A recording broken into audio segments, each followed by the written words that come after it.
Ma'am, I spoke to both of them. They'll be joining shortly. So we'll start the program, ma'am.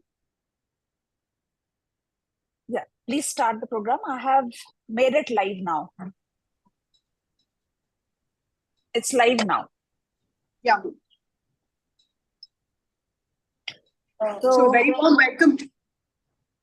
I would like to introduce the convener for this program, that is Dr. Sujayasri Sangita, the secretary of Bhimavaram Obstetric Gynac Society. She runs 2 hospitals in Palakol and Malkapuram. She is the founder secretary of Bhimavaram Obstetric Gynac Society and secretary of IMA Palakol.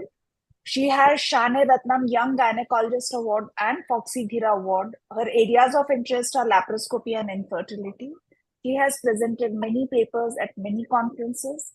She is the organizing secretary of GUSA 2016 and 18 and does a lot of awareness programs and community work. So welcome, Sujayasri, to this forum. Over to you. A very warm welcome to all the delegates and faculty who joined in today. So welcome to Searchlight 31, which is updates on the Gynac examination. Firstly, I would like to introduce the program director, Dr. Asha Jain, ma'am, who honestly needs no introduction.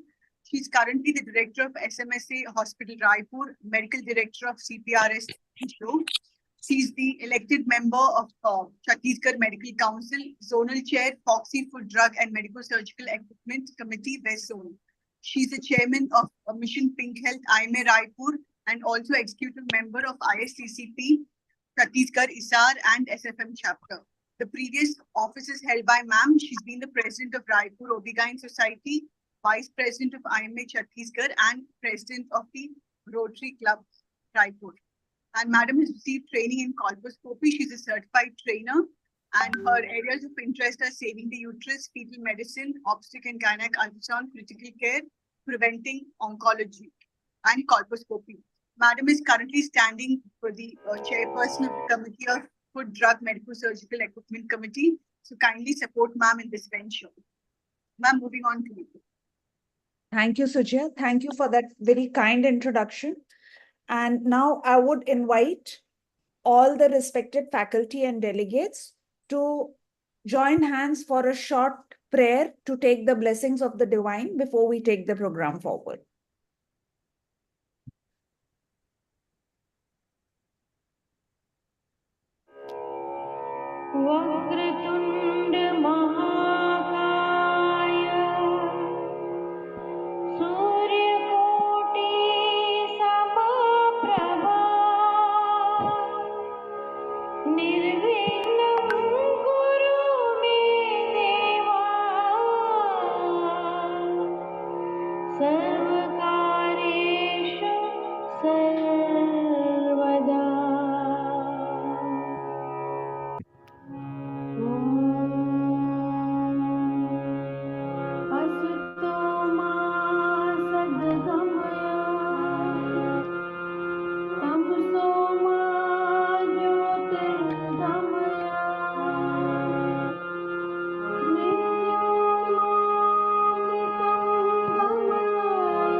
Welcome, respected faculty and our respected chief guests and guests of honor to this 31st edition of Searchlight.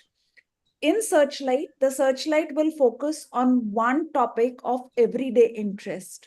Something we are not really thinking about is the routine gynec examination on which this Searchlight is focused. I would invite my chief guest, Dr. Jaideep Malhotra, ma'am, who has a very, very well-decorated CV. We know her, we love her, we've been seeing her rising for years together. She is the director at ART Rainbow IVF, President, Indian Society of Prenatal Diagnosis and Therapy, President, South Asian Federation of Menopause Societies, immediate past President, Indian Society of Assisted Reproduction, past President Foxy Aspire IMS. She is also the Regional Director, South Asia and Donald School of Ultrasound, Professor Dubrovic, International University, Croatia, editor-in-chief of many journals, many books, past vice chairman, ICOG, member Fine, of... Asha. Welcome, ma'am. Welcome, ma'am. Are so important to us that I would love to read the whole thing, but thank you so much for being here. Thank you. Thank you so much, Asha. Thank you, and a very good evening to all of you. Good evening, ma'am. Good evening, ma'am. Good evening, everyone. It's such a pleasure, to be amongst you, and especially for a topic.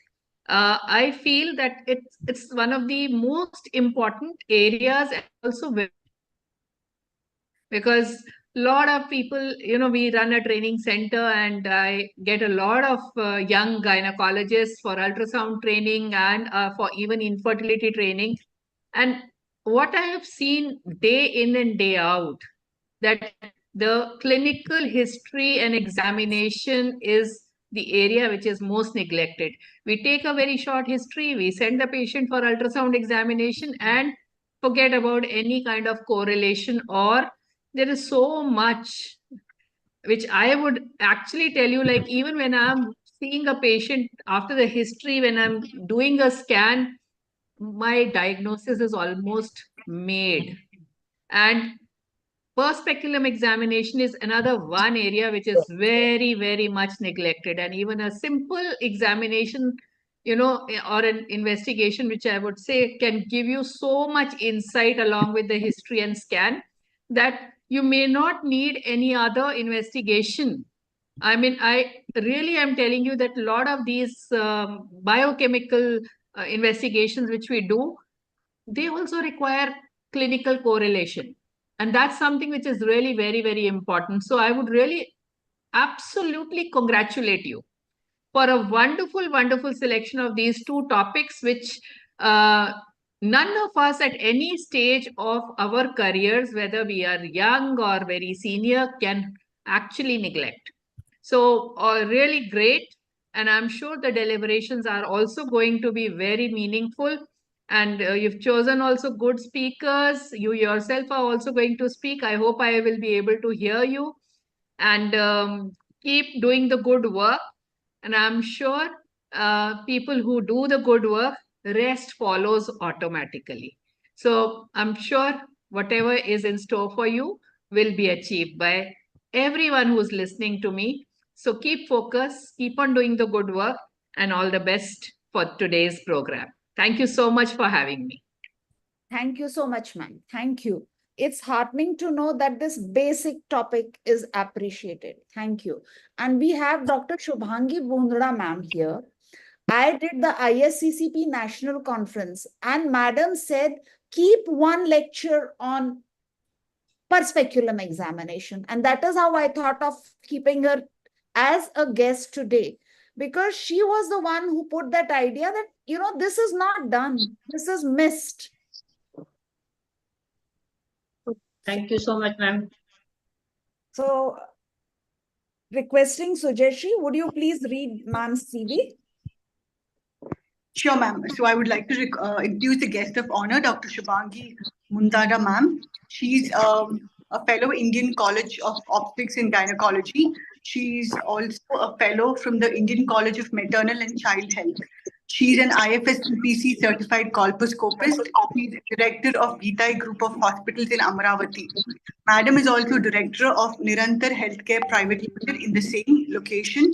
She has received an award as the Woman of Substance in the year of 2018 by the Mahesh Professional Forum in Pune. She has screened more than 10,000 women for cervical cancer and has released a cervical cancer awareness film in Pahal. So very warm welcome to today's session, ma'am, and we would like you to say a few words with contest to this topic, ma'am. Thank you so much.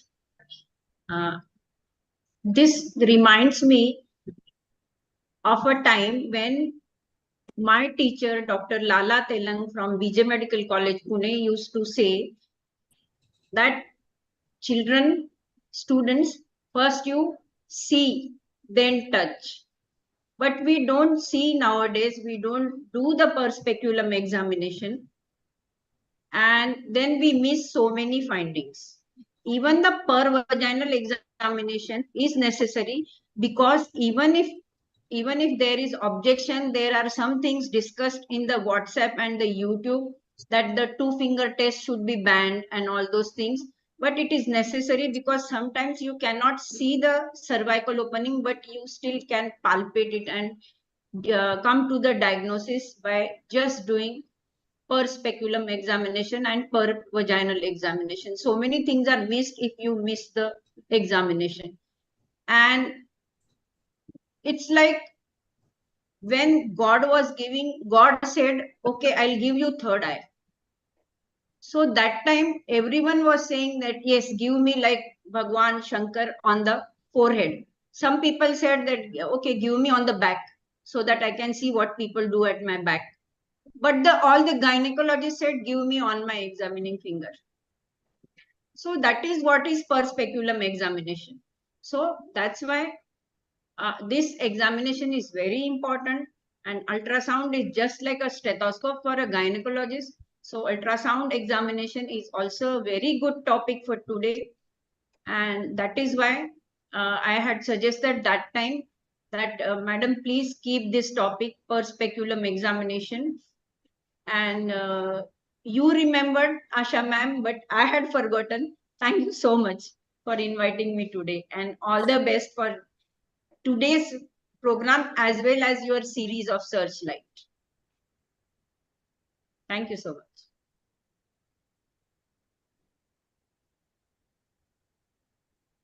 Thank you so much, Shubhangi ma'am. Now, I would like to introduce Dr. Shaila Sapre ma'am.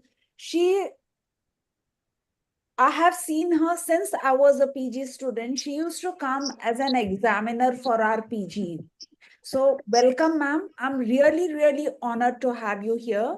She's the ex-dean Raja Medical College, HOD Department of Obstetrics and Gynae for 18 years, and President of Gwalior Society, 1986 to 2007. AMPOC President for 8 years. She's also the ex-member of editorial board of Journal of Obstetrics and Gynae, 2000 to 2005.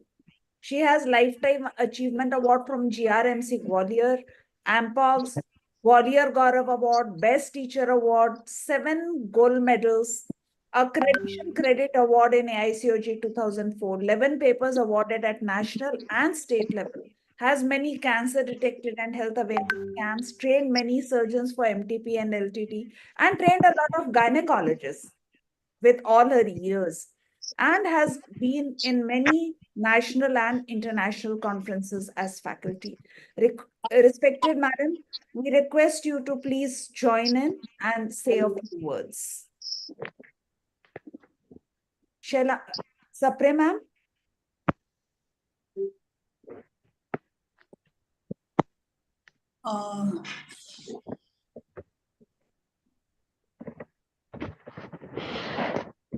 He probably had some issue with her. Yeah, ma'am was actually logged in a short while back, so I think there is some Logged network in issue. even now. I don't know where she disappeared. So No, now she's logged out, ma'am. She's not here anymore.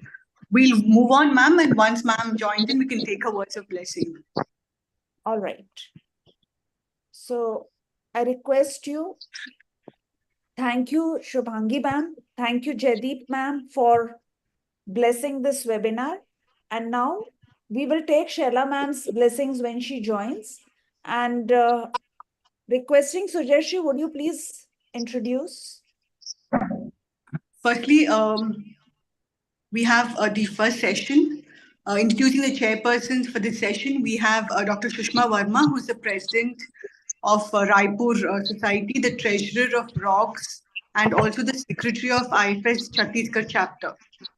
A very warm welcome to today's program, ma'am. It's an honor to have you with us. So next we have Dr. Monica Pathak, ma'am. Ma'am is a laparoscopic surgeon who's specially trained in OB-GYN ultrasound. She's currently the secretary of Raipur OB-GYN Society. And madam has been the treasurer previously of Raipur OB-GYN Society, and she is also a member of the IMA executive body. Ma'am, it's a privilege to have you with us here today. A warm welcome to today's session, ma'am. Yeah, lastly, we have Dr. Ritu Jain, ma'am, with us. Ma'am is actually the secretary of Raipur Menopause Society. She is also the coordinator of Digital Education Committee. She has a lot of awards to her credit. So welcome to today's session, Dr. Ritu Jain. I request one of you to please introduce the speaker, Dr. Ruche Bhargava, ma'am. Thank you, Dr. Sujayasri, for the kind words. And it's a proud privilege for me to welcome and invite Dr. Ruche Bhargava, ma'am, for today's lecture on clinical gynecological examination. And Madam is at present consultant and director of Bhargava Advanced Gynec Surgery Cancer Center, and she is the past secretary of Jalandhar Obstetric and Gynecology Society. She is the chairperson academics of Jalandhar. She was the patron of PCO Society and faculty at the national and international conference. So welcome, ma'am. Sapre ma'am has joined. We have ma'am with us here. We can take her words of blessing and then proceed, ma'am. Okay, ma'am. Sapre ma'am, namaste. Namaskar. Can you hear me? Yes, ma'am. Yes, ma'am. Yes, ma'am. Yes, ma'am. I congratulate Asha for her hard work and enthusiasm. We are very happy. As I have seen her as a budding gynecologist, are rising so high, and we cannot express our happiness in the words. As already Dr. Jaideep has said that we are nowadays shifting more towards the investigation. So we would like our youngsters that they should take proper history and do examination, give sufficient time to the patient so that we can have a trust on patient, and bilaterally patient can also have a trust on us taking detailed history and examination. Immediately shifting on investigation. I have seen nowadays young gynecologists immediately write investigation, ultrasound and so on. But this investigation should be a complementary with our history taking and examination. So from this point of view, the topic selected today is really very, very important. And I know that she is doing greater justice towards the patients by telling us the topic of examination of patient. We all know smallest good deed is greater than greatest intention. And this fits better to Asha Jain. I bless you all, and I hope deliberations by speakers and panelists will be of real help to all of us. Thank you. Thank you so Kind much, words ma'am. of blessings. Thank you. Asha Jain, ma'am, is the star of Raipur Society, and she is everywhere, and she is in the heart of all the members of Raipur Society. And now I invite Dr. Ruche Bhargava, ma'am, for her lecture on very important topic of clinical gynec examination, which is usually a neglected topic. And please, ma'am, can you move on to your lecture? Welcome. Should I share my screen, Yes, Dr. ma'am. Asha? Yes, ma'am, please go ahead. I've made you co-host, so you can please share.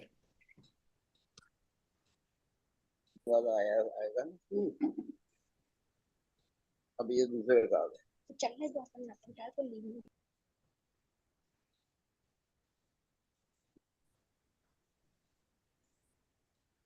So can you see my presentation, ma'am? Yes, ma'am. Yes. Okay. A very good evening to all of you who are present here. I very fervently wait for this Wednesday of every week to be a part of this program. And I am a great fan of Dr. Asha in this program. And when she told me one day that, Dr. Ruche, why don't you pick up a topic? I want you to talk on a topic that jo आसान भी और मुश्किल भी है. So when she told me the topic, I started thinking कि हाँ आसान and मुश्किल बहुत अच्छा opposites Dr. Asha ने मेरे use किए इस topic के लिए, and I took it up as a challenge. Now the problem is that Dr. Jaideep has put me on a difficult footing, and I hope I am able to stand up to her expectations. Our guests of honor, Dr. Shubhangi and Dr. Shaila, my chairpersons for this session, Dr. Sushma, Dr.Monica, and Dr. Ritu.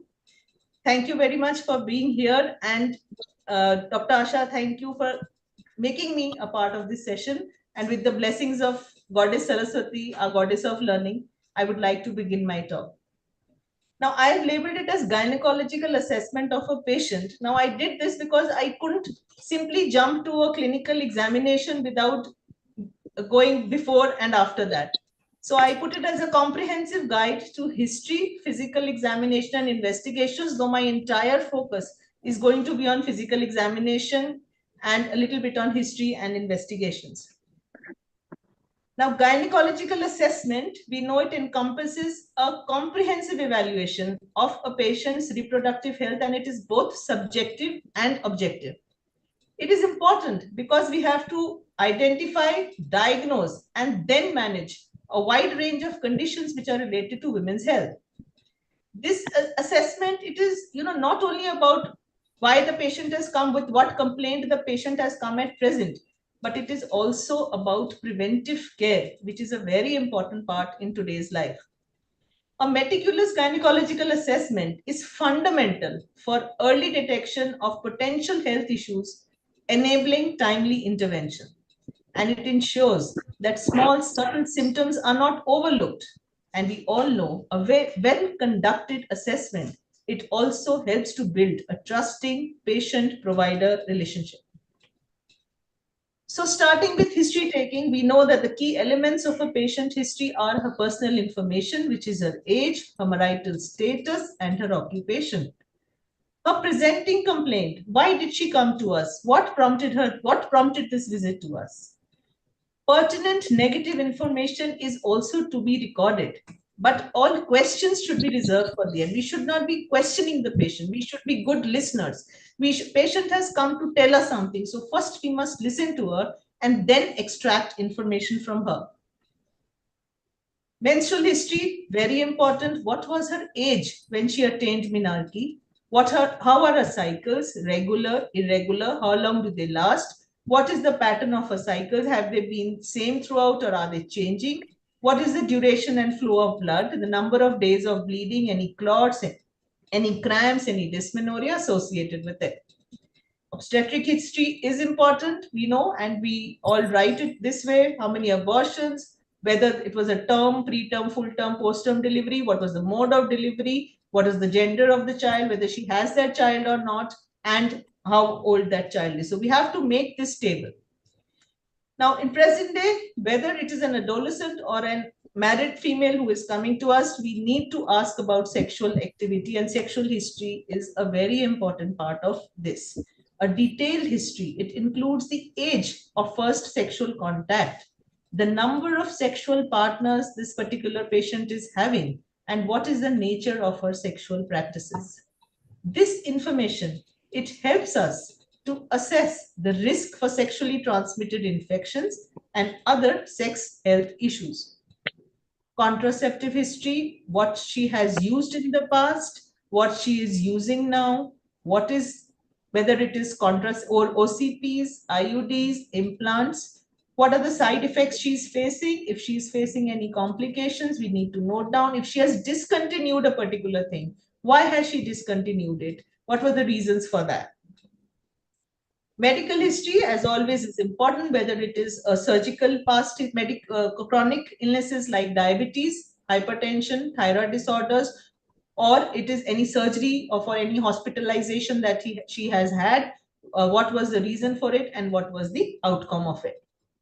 Family history, yes, any genetic conditions, and we have to be very particular about cancers, breast, ovarian, uterine, because patients are not very forthcoming here. Cancer is a word that everybody is very scared of. They're scared to disclose that somebody in the family had it. So as a doctor, we have to ask certain straight questions and direct questions sometimes so that we can know what her family history is. And any other relevant family illnesses should be inquired for. Social history, what is her lifestyle factors and in present day circumstances, smoking, alcohol consumption, recreational drug use, we must ask these patients. I think there should be no inhibition as a doctor, because this is important from treatment point of view, or from if any patient is trying to plan a pregnancy, we have to guide her regarding smoking and alcohol. And of course, they are health hazards. So we have to know them and guide them accordingly, because after all, we are their counselors. And it can be done in a very delicate manner. We don't have to be forthright, but we can, just in a very recreational manner, very light mood, we can always ask them these questions. And believe me, today's generation, if you ask them, they will answer. But if you don't ask them, they might not disclose it to you. And then the living conditions, that's the socioeconomic status, what is her housing, her support system, and her stress levels. Now, this was history. Now we have to examine. Now we all know that a systematic approach has to be taken to identify any other symptom that may not have been discussed as yet. And this could be any gastrointestinal system, any urinary system related problem, any psychological symptom. It ensures that no important details are missed, which could impact the overall assessment and management of the patient.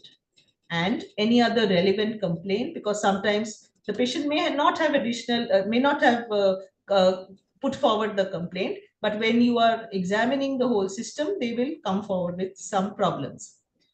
Prompting them with specific questions can help uncover these issues, and it could include any symptom like fatigue, weight changes, mood disturbances, etc. So the physical examination overview would be: the general principles of a physical examination have to be followed, should be followed. We cannot lay more stress on the importance of patient comfort and privacy. I have often seen when we have some NRI patients, they don't even want the staff standing inside the office, and they request specially that, "Madam, could you please ask her to go out? We want to talk in privacy." Use of appropriate draping and positioning, very important. You can't do a examination if the patient is not comfortable and you are not comfortable. So both the doctor and the patient have to be comfortable. Patient preparation for the examination, and just explaining the procedure to her, and not just making a lie down and starting with examination. It's very uncomfortable. So we have to tell her, this is what we are going to do. This is the purpose, and please be relaxed. We are going to help you out throughout the examination. We have to start with the abdomen. Inspect for any signs of an intra-abdominal mass, any distension obvious, or any organomegaly. We need to palpate and evaluate the liver, spleen, and other abdominal contents. Look for evidence of fullness or any mass effect or any rebound tenderness. These are important. Just because we are obstetricians and gynecologists, we cannot forego an abdominal examination. And often we have seen, just by putting a hand of the abdomen, the patient is saying, "Main moti ho rahi hu, meri belly fat बढ़ रहा है." But the moment you put a hand and you know it's a pelvic mass, which the patient has missed, and then you ask her, she says, "नहीं, मुझे तो लग रहा था ऐसी सबने कहा मोटी हो रही है, मोटी हो रही है." So we cannot deny the importance of an abdominal examination before we jump into a pelvic examination. Now, what are the components of a pelvic examination? First is inspection of the external genitalia. Then is vaginal examination. Then is the inspection of the cervix and the vaginal walls. Then we come to the bimanual examination. And then, if required, where indicated, a rectal examination, a recto-abdominal examination, and a recto-vaginal examination where required. These three positions are recommended for pelvic examination, but most convenient one is the second picture, where the patient is lying on a couch, comfortable, hips flexed, abducted, and you are standing in front of the patient. What do we see in the external genitalia? Let's start from the top. Inspect the mons pubis. Look at the labia majora. Sometimes because of chronic irritation, chronic vaginal discharge, thick leathery labia minora can be seen. You can see white patches. See the labia minora. See the perineal body, the anal region. See the characteristic of the skin here. What is the distribution of the hair? Look at the contours and look for if any obvious swelling is present. Any anatomical abnormality starting from the pubic hair, the clitoris, the labia, perineum needs to be seen. We can separate the labia using the fingers of the left hand to note the external urethral meatus. And if the Bartholin's gland is inflamed, we may be able to see it, the opening also. Next, ask the patient to strain. See if the urine is coming out through the urethral meatus. Look for any urethral caruncle that might be present. Then, as also, same time, we are looking for any cystocele. We are looking for a rectocele, an enterocele, or a complete prolapse, and the supporting structures of the pelvic outlet. Sometimes the patient says, bahar pad hai, niche zor pad hai. And they don't even know that it's a cystocele or a rectocele or it is a complete prolapse. Last, coming down to the lowermost structure, we look for hemorrhoids. We look for anal fissure, anal fistula, or any perineal tear. Now, fissure and fistula, I think most of us forego, but most of our female patients who complain of constipation, at least I make it a point to look for any anal fissure and fistula. Inspection. So what are we inspecting? We are looking for any obvious lesions, a white patch, a red patch, or irregular area, a suspicious area, any kind of discharge that is coming out, any kind of swelling. Any other visible abnormalities, any sign of trauma, very common in our young children, girls, infection, or any congenital anomalies. So after we are through with the inspection, we are coming down to a speculum examination.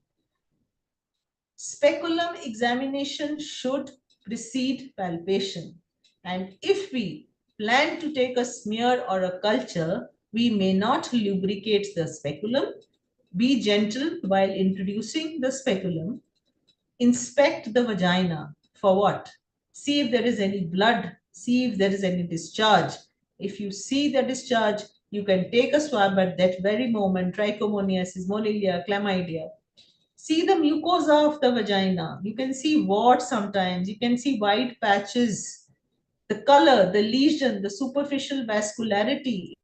If there is any edema, if there is any growth, any lesion that could suggest inflammation, neoplasm, maybe a vascular lesion or any pigmented lesion in the vaginal walls. And then look for any structural abnormalities, congenital or acquired. From the vagina, inspect the cervix. Same factors as the vagina. Is there any unusual bleeding from the canal? Is there any inflammatory lesion, ectropion, hypertrophy of the cervix, any erosion, any suspicious area growth, any polyp, any lesions suspicious of carcinoma cervix? After that, we move on, then inspect the epidermal and the mucosal characteristics of all the structures from top to bottom, the minora, the clitoris, the urethral orifice, the introitus, the hymen, the perineal body, and the anus. If you are suspecting a disease of skin gland, you can palpate the undersurface of the urethra, you can express that secretion, and you can do culture and microscopy. If there is a history of labial swelling, palpate for a diseased Bartholin gland, and sometimes it's just a simple sebaceous cyst in the labia minora. Patient is complaining, foda ho gaya, foda ho gaya. So simple by digital examination with your thumb and index finger, it can palpate any labial swelling. Bimanual examination comes next. Why do we do it? We need to assess the size, the shape, the mobility of the uterus and the adnexa. We have to identify any masses, whether they are palpable, whether they are tender or not. We have to evaluate the uterus for its position, for its architecture, for its size, for its shape, for its symmetry, for any tumor, obvious tumor. Fibroids often can be palpated, for its consistency and whether there is any tenderness on motion and its mobility, whether it is restricted, whether it looks frozen. Tumors, if found, we have to evaluate for location, architecture, consistency, tenderness, mobility, and number. Continue with the bimanual examination. We have evaluated now we are evaluating the cervix. What is the consistency? What is any tenderness or any cervical excitation pain? Then the fingers have to explore all the fornices, the anterior fornix, the posterior fornix, and both the lateral fornix. A normal tube is not palpable. A normal ovary is often not palpable, but in very lean patients, we sometimes might be able to palpate it. If an adnexal mass is found, evaluates its location relative to the uterus and cervix. What is the nature of this lesion, whether it is tender or not, whether it is fixed or whether it is mobile. Sometimes in certain conditions, we need to do a rectal and a recto-abdominal examination. What could be some of the indications? If the vaginal examination is very painful, if there is atresia of the vagina, in carcinoma cervix, very important to note the involvement of the rectum, to corroborate the findings felt in the pouch of Douglas by a vaginal examination, and if the patient is complaining of any rectal symptoms. A rectovaginal examination might also be required to evaluate the rectovaginal septum, the posterior uterine surface, nodules, tenderness, the adnexal structures, the uterosacral ligaments, and the posterior cul-de-sac. So having said this, we have talked mostly about an adult female patient, but let us not forget two important groups. One is our pediatric girls, small young girls. A careful examination is needed when a child presents with some genital symptoms such as itching, discharge, burning with urination or bleeding, which is very common. Young small girls come with this problem. So the normal unestrogenized hymenal ring and vestibule can appear mildly erythematous. And sometimes you have to ask the mother if there is any history of trauma, whether she is not disclosing it or she has it in her mind, she's suspecting that somebody might have done any harm to the young girl.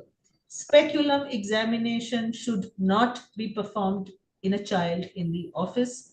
If at all it is required for certain conditions, it has to be examined, and child has to be examined under anesthesia. The adolescent patients, for this group of patients, confidentiality is a very important issue. We have to maintain that confidence, because if it's only when we maintain confidentiality, the patient is going to open up with you and she is going to be she's going to open up all her problems with you. Otherwise, she's going to conceal her problems. An adolescent who presents with excessive bleeding should have a pelvic examination if she is sexually active, cohabiting, if her pregnancy test is positive, if she has some abdominal pain, and if she is markedly anemic. We have to look out for any signs of ectopic. Now, it is very difficult to order for a urine pregnancy test in adolescent patients straight off. So what I do is I tell my lab girl, you do a urine test, and if it turns out to be a positive, then I encounter the girl in a much better manner. It's easier for me to do it, and at that time the other person is also at ease, because she somehow, when she knows that things have been disclosed, she becomes more proactive. And if it is negative, I just let it go. I don't disturb it. Talking of abdominal examination, talking of pelvic examination, but a gynecological assessment is never complete without a breast examination. It has to be done. I do it first when I see the patient so that I don't forget it at the end. So I've made it a habit to examine the breasts first and the rest of the systems later. You can inspect with the arms at the sides, inspect with the arms that are raised above the head, inspect with the hands at the waist. Axillary nodes have to be palpated. Supraclavicular nodes have to be palpated.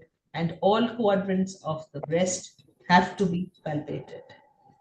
Would not talk much about diagnostic tests because I said my focus was on a clinical examination, but whatever relevant laboratory tests, urine test, imaging studies, scan or MRI CT needs to be done, that would complete our investigations and that would help us in coming to a diagnosis. So to summarize, the essential components of a gynecological assessment, including history taking, physical examination and tests. Each step is crucial because it ensures a comprehensive evaluation of the patient's reproductive health. A thorough gynae assessment is fundamental in diagnosing and managing a wide range of conditions. So by following a systematic approach, we healthcare providers can ensure accurate and effective care for our patients. Thank you very much. Thank you, ma'am, for that wonderful. Thank you so much, ma'am. Yeah. It was really a wonderful talk, very meticulous examination, and in a very systematic way, you have explained all the steps, starting from the labia to vagina to cervix, and importance of even the per-rectal examination, importance of that, and especially in the group of adolescent as well as in the pre-pubertal, that is childhood section. That is really wonderful, ma'am. Very nice and very meticulously you have summarized everything. Excellent, excellent. Thank you very much, Monica. Yeah, I request Dr. Sushma Verma and Dr. Ritu Jain, ma'am, to add a few comments. Thanks a lot, Ruche ma'am, for such an elaborate lecture on a very simple but difficult topic of gynecological examination. Clinical gynecological examination. I loved the first slide when you pointed out that the patient should be very comfortable while examination, and doctor should also be very comfortable during the time of examination, and we should explain the patient whether what we are going to do and what is the importance of that examination, because many patients don't want gynecological examination. They used to say, "Madam, हम तो sonography करवाने आए हैं, या हमको तो ऊपर पेट में नीचे तो कोई problem ही नहीं." So it is a very important thing, and yes, you have well said that many things can be detected by examination and can be confirmed by the various other tests. And if we skip the examination part, then our diagnosis is incomplete and may require further and more detailed investigations for a simple things like erosion or cervical polyp or any simple vaginal pathology. So thanks a lot, ma'am, for a very elaborate and very nice lecture. Thank you, Dr. Sushma. Very correct, Dr. Sushma. Nowadays, patient come when she sits, I ask her, okay, tell me your problem, and she places a report in front of me, an ultrasound report. So I tell them, They used to say कि madam मुझे तो PCOD निकला है. हाँ जी, नहीं तो मैंने बोला So I always say, see, I don't treat a report, I treat a patient. So first you tell me your complaint. Let me assess first, Exactly, then I give a report. But they will forward the report. And one more. Yes. You specified, madam, that was nice, that we should be a good listener as well. Yes, ma'am. Hello. So yes. Yeah, I wanted to know whether we have to take the consent before doing PV examination. Means any age before 18 we are doing everything, but for PV examination do we need a consent as such, because that 2-finger test is getting discussed, and even somewhere down the line I heard that even Supreme Court has given the objection for vaginal examination. It is in only the case, criminal cases or court cases or rape cases, it is banned. Yeah. But general vaginal examination, examination is a part and parcel of gynec examination. So when the patient is coming to us for gynec examination, it is considered. Please AC on kar dena. So there is no requirement for a separate signature or consent form for that. Yeah. Ruchi ma'am, would you please stop sharing? Yes, ma'am, I will. This was a very nice lecture, Ruchi ma'am. I hope all my PGs were listening to this. Thank you So very much. rather my full job is done today. So it was great listening to you, ma'am. Thank you very much. So let's move on to the second session, which is Gynac examination by ultrasound. We have Dr. Asha ma'am as a speaker for that session, and I would like to introduce the chairpersons. We have Dr. Richa Paharia ma'am. She is Class 1 Gazetted Officer at District Hospital Narmadapuram, Senior Gynecologist with 22 years experience and currently the President of Narmadapuram OB-GYN Society. She's also a member of the Sexual Health and STI Committee, FOXY. I would like to make a special mention. She's a national level rifle shooter and also a professional Pathak dancer. It's very nice to have you with us here, ma'am, today. Welcome to today's session. Thank you so much. My pleasure. And we have Dr. Rajni ma'am with us. She is the director of Karma Hospital, Raipur. She has been the president of Raipur OB-GYN Society from 2008 to 2010. She's also a member of Practical OB-GYN Committee. And ma'am has been the general secretary of ISA Chhattisgarh. She's been the general secretary of the Raipur Society. So she has a lot of posts to her credit. So it's a pleasure to have you with us here today, ma'am. Welcome. We then have Dr. Mamta Jindal, ma'am, with us. She has done her BBS and MD. She received the gold medal for the same. She's the director and consultant at Vardhan Hospital, Raipur. She's also the founder of Pratibha Foundation, and her field of interest is laparoscopy and hysteroscopy surgery. She's been awarded 11 gold medals during her academic career. I think she has to be appreciated for the same. She has received a Bolero Smithly Gold Medal. So, ma'am is a member of numerous societies. So, it's an honor to have you with us, ma'am. Welcome to today's session. I request one of the chairpersons to say a few words about Dr. Asha, ma'am, since I've already introduced her. If you would like to add a personal note, you can introduce her. Dr. Asha Jain is a star of Raipur and Gynac Society. She has many accolades to her career, and we are always indebted to her for taking us to such heights from Raipur to the national level. So I think if the other doctor wants to add something to this, we'll see. Let's go over to Dr. Asha Jain. Dr. Richa, you're muted.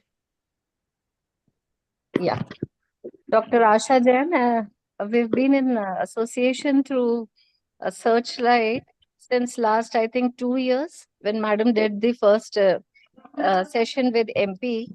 So, and I've known her since that. I've met her a couple of times in certain conferences, and I've known her as a very thorough person. And all her the academics that she does is absolutely thorough. And all the very best for the upcoming elections to Madam. All my best wishes to ma'am for that. Thank you so much, Dr. Richa. You were very busy and you took time out to be here on time. I'm really very grateful. Thank you. I hope you make it to your Lions Club function in time. Oh, Madam, it's not Lions Club. It's actually the army function. Army function? Oh. Yeah. So I've just come out of the function to attend this session. Then I'll be going back for that. Thank you for all that effort, ma'am. Thank you so much. So we request Dr. Asha, ma'am, to please proceed with her lecture. Somebody wants to say something about the topic? Mamta? This is the overview of Gynac examination by ultrasound, examination, documentation and reporting by Dr. Asha Jain. Okay, let's proceed. So, this lecture is going to be for 20 minutes. I hope you will take some take-home messages that if you're not already doing ultrasound, you'll start doing it. If you're doing it, you'll do it better. So let's hope I'm able to do this. So that's me. And please vote for me for Food, Drug and Medico-Surgical Equipment Committee. Thank you. I have these respected I've taken the wrong presentation. No, I've taken the correct presentation. So now, respected chairpersons, respected faculty, and respected delegates, thank you for sharing a very important evening with me today. These are images from the first paper by Ian Donald in 1958. He was a ship doctor. And when he saw the radar working, how it worked in the sea to send back sound waves and they were able to locate things, he used that same technology on patients and published this first paper for abdominal masses. You can see the quality of ultrasound at that time, but even then he was able to make a diagnosis. And we are all indebted to Dr. Ian Donald for bringing in ultrasound. So what is the importance of Gynac ultrasound? It is a key tool in diagnosing and managing Gynac conditions. It provides real-time imaging. So what you see a still, and when you're doing it yourself and you see it real-time, it's different. It's non-invasive. It's widely accessible. And what I would like to say to every gynecologist, as Shubhangi ma'am said, that, God can't be everywhere, so he created mothers, and eyes can't be everywhere, so they have doctor's fingers. And this is actually an extension to the gynecologist's eye and fingers, as though the fingers have eyes, literally. And you are able to see so much more that you can make a diagnosis once your scan is done. As Jaideep ma'am said in the very beginning, that once she's taken a detailed history, done a clinical examination, and then gone ahead and done an ultrasound, her diagnosis is made. And that is a skill that we can all learn. So I'm going to talk about the overview of Gynac ultrasound, including the examination techniques, how you're going to document it and report it. So what are the types of ultrasound? There's an abdominal ultrasound, which uses a full bladder as an acoustic window. What is Doppler? It's sound waves. It goes in, it strikes something and comes back, and that is then charted. So it needs a fluid interface to actually give you definition. When it's an abdominal ultrasound, it uses a full bladder. This you can see on this image. What about a transvaginal ultrasound? It is very much in touch with the uterus and the pelvic organs, even the vagina, and it provides a very close and clear view of pelvic structures. You can see the urethra, you can see the rectum, you can... You can see... I request everyone, please mute yourself. If you're not speaking, please mute yourself. So we are able to see every single organ in detail: the vagina, the urethra, the rectum, the cervix, the uterus, the body of the uterus, the fundus, the tubes, the ovaries. A healthy tube is not seen. It's only when there's something wrong with that tube that you're able to see the tube. So this is a vaginal ultrasound. Now, in this image, the footprint is... Normally what happens is that normally your uterus is up. This shows a footprint that is up, and this is the left and this is the right. There is a mark that tells you left. When you attempt to do an ultrasound, you put in the probe, you're able to see everything. The catch is whether you are actually able to locate where it is in the pelvis. Whether it is anterior, whether it is posterior, whether it is right, whether it is left. For that, I will share the ultrasound probes with you. We go to the indications now. So every woman can have an ultrasound all the time as a sign of health or to diagnose disease.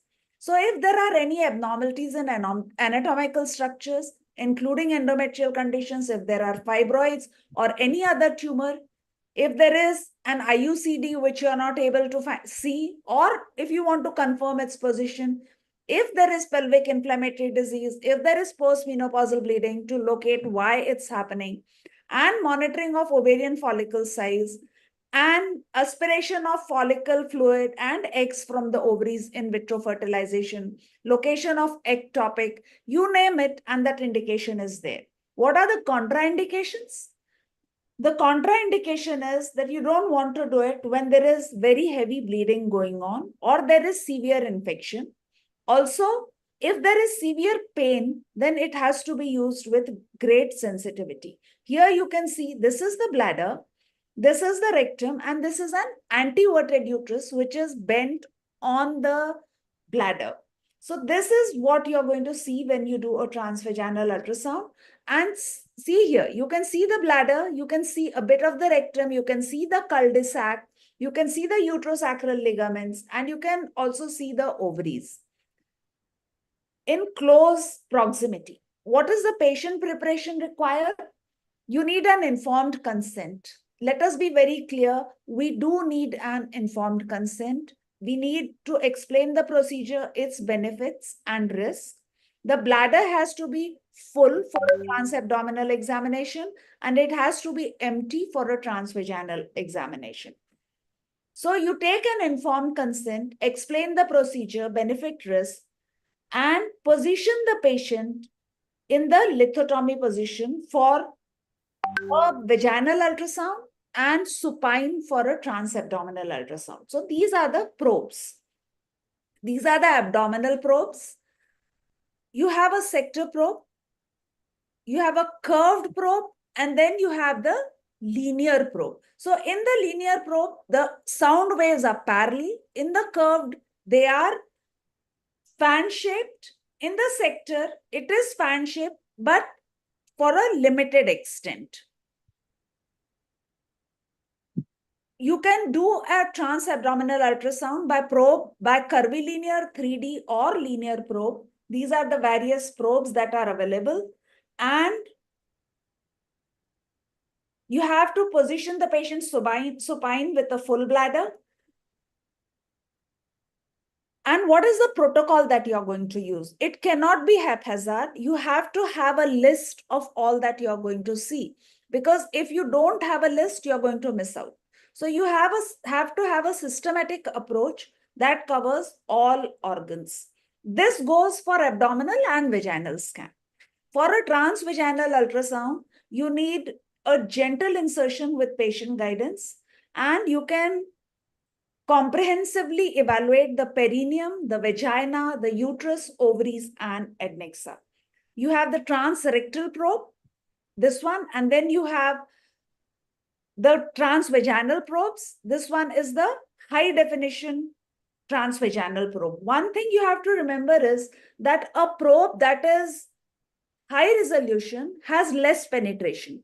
A probe that has low resolution has deeper penetration. And therefore, the higher the resolution, the better the image quality. That is why you have a compromised quality when a patient is obese. You have to prepare the probe with a condom. You have to use gel within the condom. Then you also have to apply gel on the outer surface. And then it has to be gentle insertion with the patient's guidance, and then you will evaluate one by one. So what is a normal anatomy?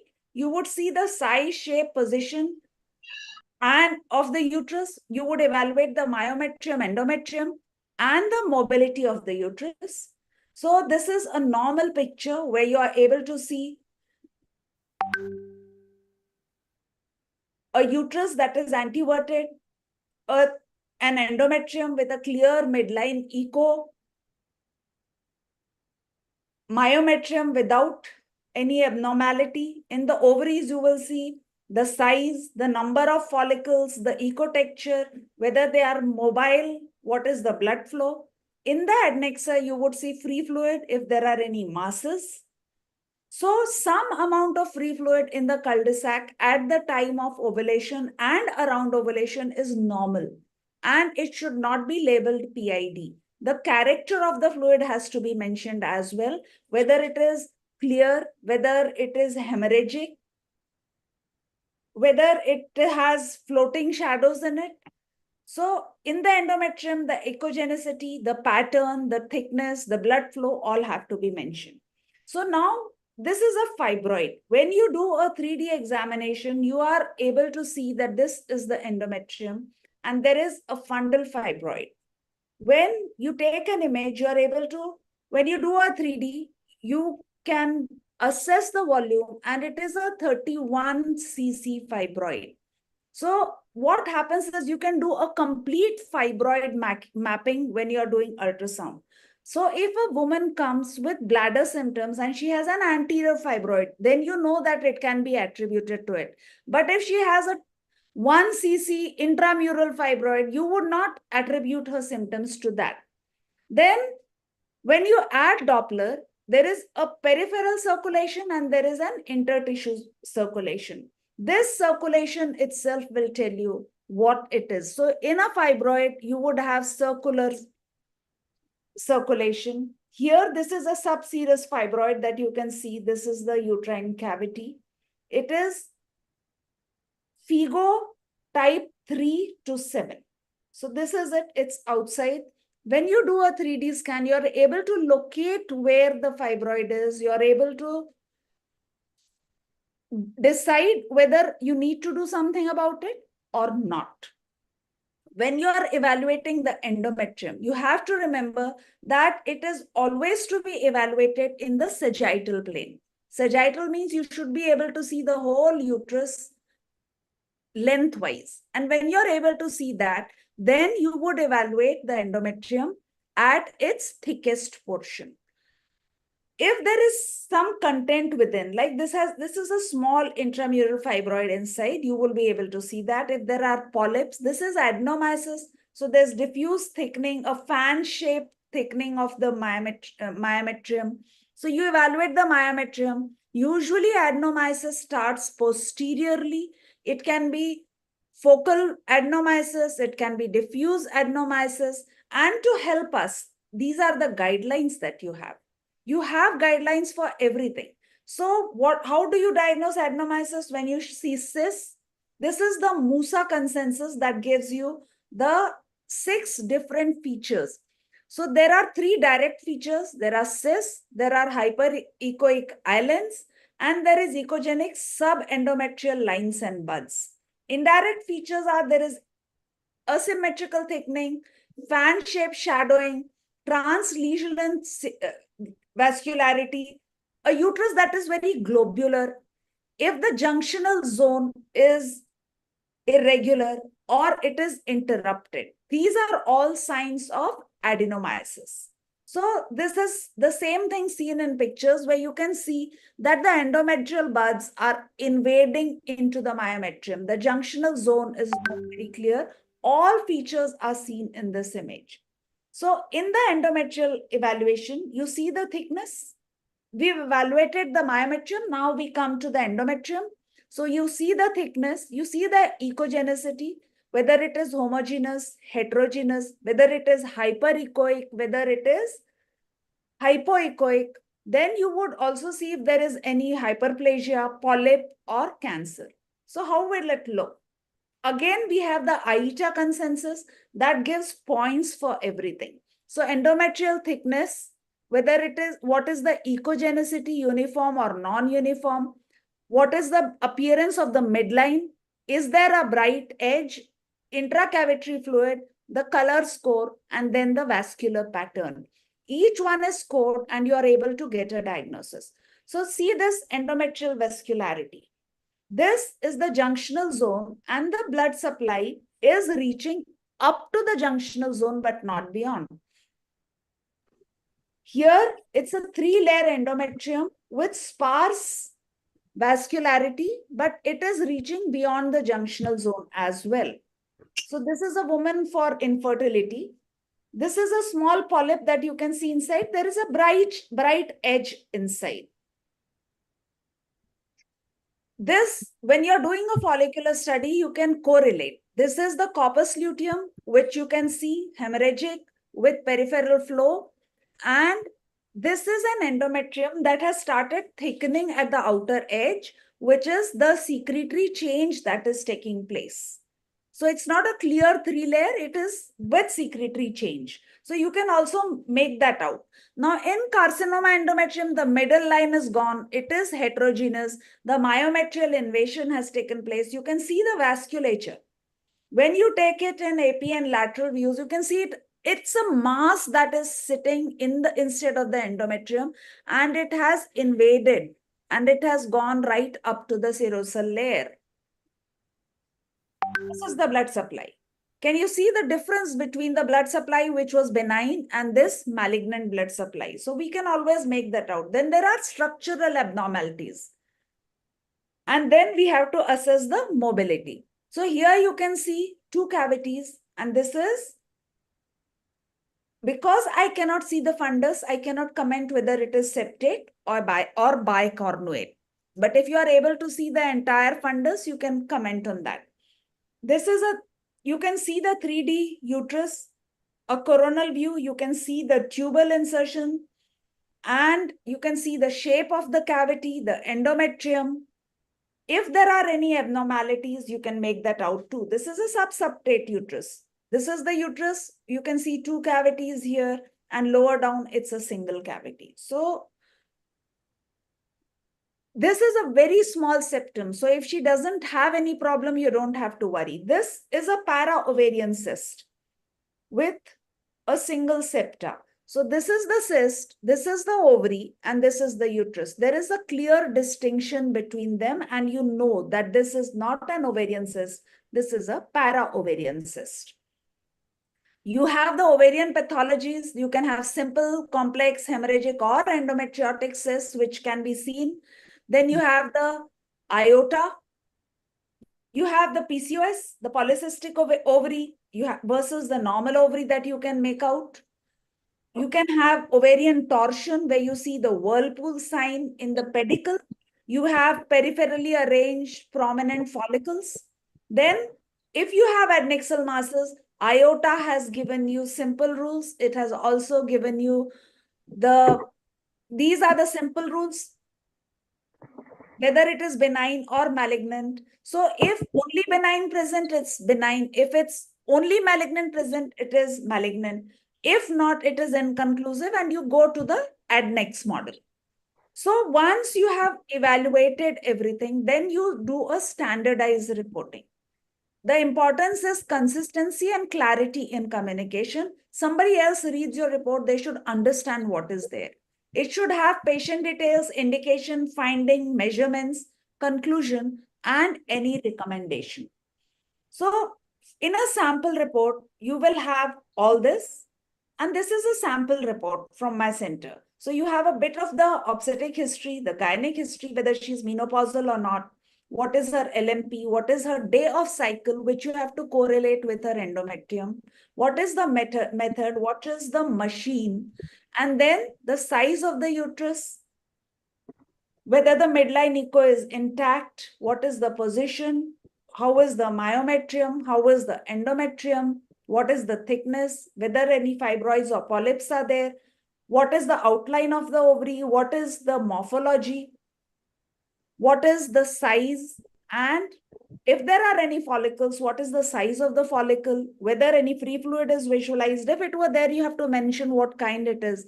And then you also have to mention the impression. In the impression, evaluation is compromised due to abdominal fat and mid-position uterus. If there is any kind of compromise, it has to be mentioned. Then one thing that I forgot to tell you is the mobility. Because in endometriosis, there will be restricted mobility starting posteriorly, may extend further. In the peritoneum, you may see small endometriotic adhesions. So if there are any adhesions, previous cesarean section adhesions, any adhesions, you are able to visualize that. If there is scar endometriosis, you are able to see that. So an ultrasound can help you in your diagnosis, and it can help you treat patients better. The image quality is dependent on the equipment quality, on the operator skill, and also the patient factors.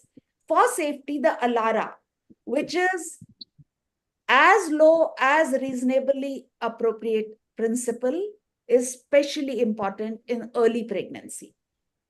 What are the recent advances? You have the 3D, 4D, which I have demonstrated to you.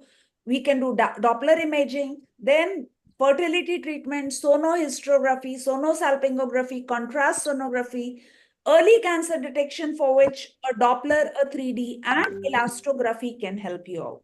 So in conclusion, I would like to say gynec ultrasound should be offered to every female, irrespective of age. It can ascertain health or otherwise of pelvic organs. It is an extension of your eyes and fingers. Guidelines are available for each organ to help you in the diagnosis. It is so much better if you do it yourself so that you can correlate with operative findings and improve yourself. And the most important thing is orientation of the probe with position of organs internally has to be practiced and learned. So happy imaging to everyone. These are my references from which I have taken the guidelines. If there are any questions, I would be happy to answer them. Thank you. Thank you so much. I hope I have not taken more of your time. Thank you. Asha ma'am, it was a wonderful presentation. I request Dr. Rajni and Dr. Richa ma'am to offer their comments. Thank you, Asha Didi, for such a nice and crisp and precise lecture, yet covering everything. And you clearly pointed out that sonography is the extension of the eyes and fingers of the gynecologist. So you covered the topic very nicely and very precisely, but still very crisply. So thanks a lot, Dee. Thank you so much. Thank you. Thank you, Dr. Asha. That was a very crisp presentation, as it always is. And I'm sure all the PGs attending would know the importance, and all the gynae PGs would learn and start doing the sonography from right now onwards. Thank you so much for making me a part of this. Thank you, and all the very best for your forthcoming elections. Thank you so much. And I request, if you'll allow me, I'll leave now because thank you so much. I have certain commitments. Thank you for being here. Thank you so much, ma'am. Always a pleasure. Thank you, ma'am. Would Dr. Rajni ma'am like to add anything? Yeah, it was a really awesome, and it is always मतलब you need to know कुछ और नया सुनने के लिए और कुछ और नया सीखने के लिए मिलता है. And Dr. Asha has been always a very good teacher, and बहुत अच्छे से summarize किया दीदी ने. So मतलब high respect to her, and thanks for making me the chairperson, and thanks for इसमें शामिल करने के लिए धन्यवाद. Thank you so much, Dr. Rajni, Mamta, Richa ma'am, and even Shubhangi ma'am is still here. Jaideep ma'am is also here. I am floored. Thank you so much. Thank you. Thank you so much. But now I'd like to leave. Thank you, ma'am. Sure, ma'am. Thank you. So that was a very it was a great session. So we'd like to move on to the panel discussion, where Dr. Asha Jain ma'am will be the moderator for the same. I request ma'am to introduce the panelists and take it forward.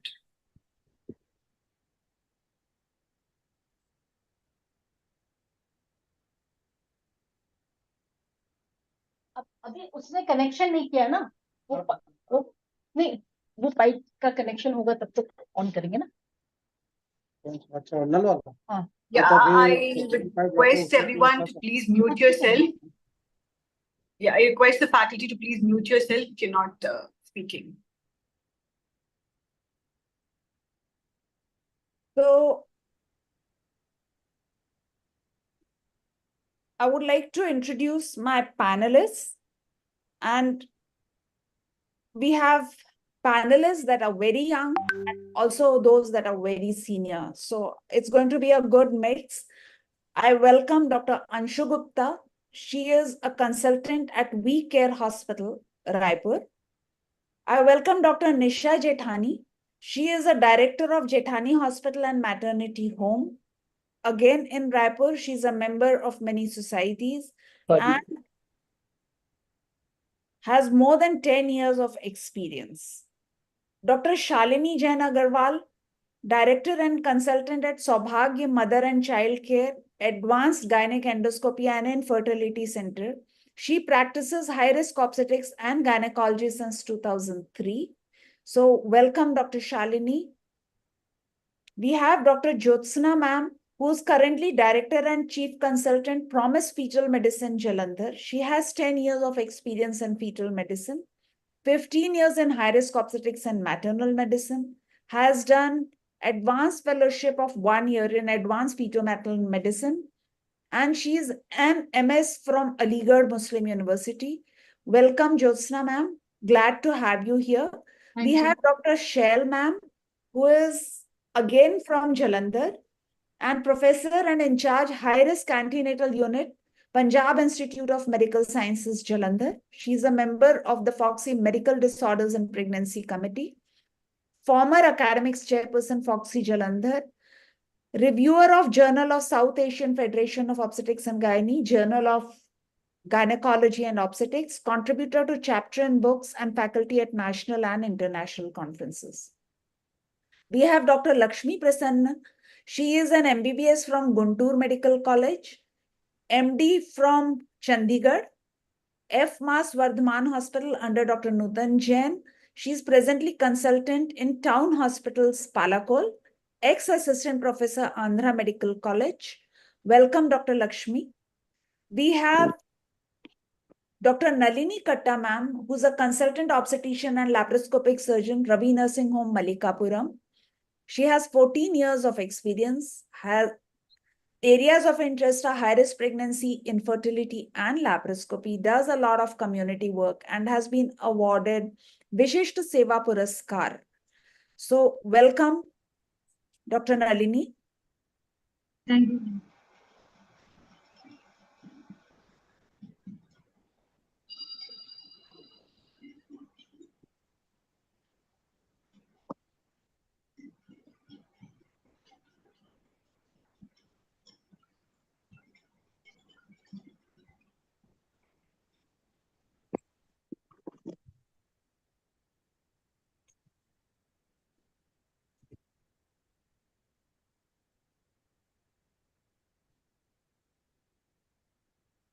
So, Shri Ganeshaya Namah, we are going to start the panel on scenarios of gynec examination. I start with the introductory questions. We have not allotted any question to anyone. Everybody is free to answer.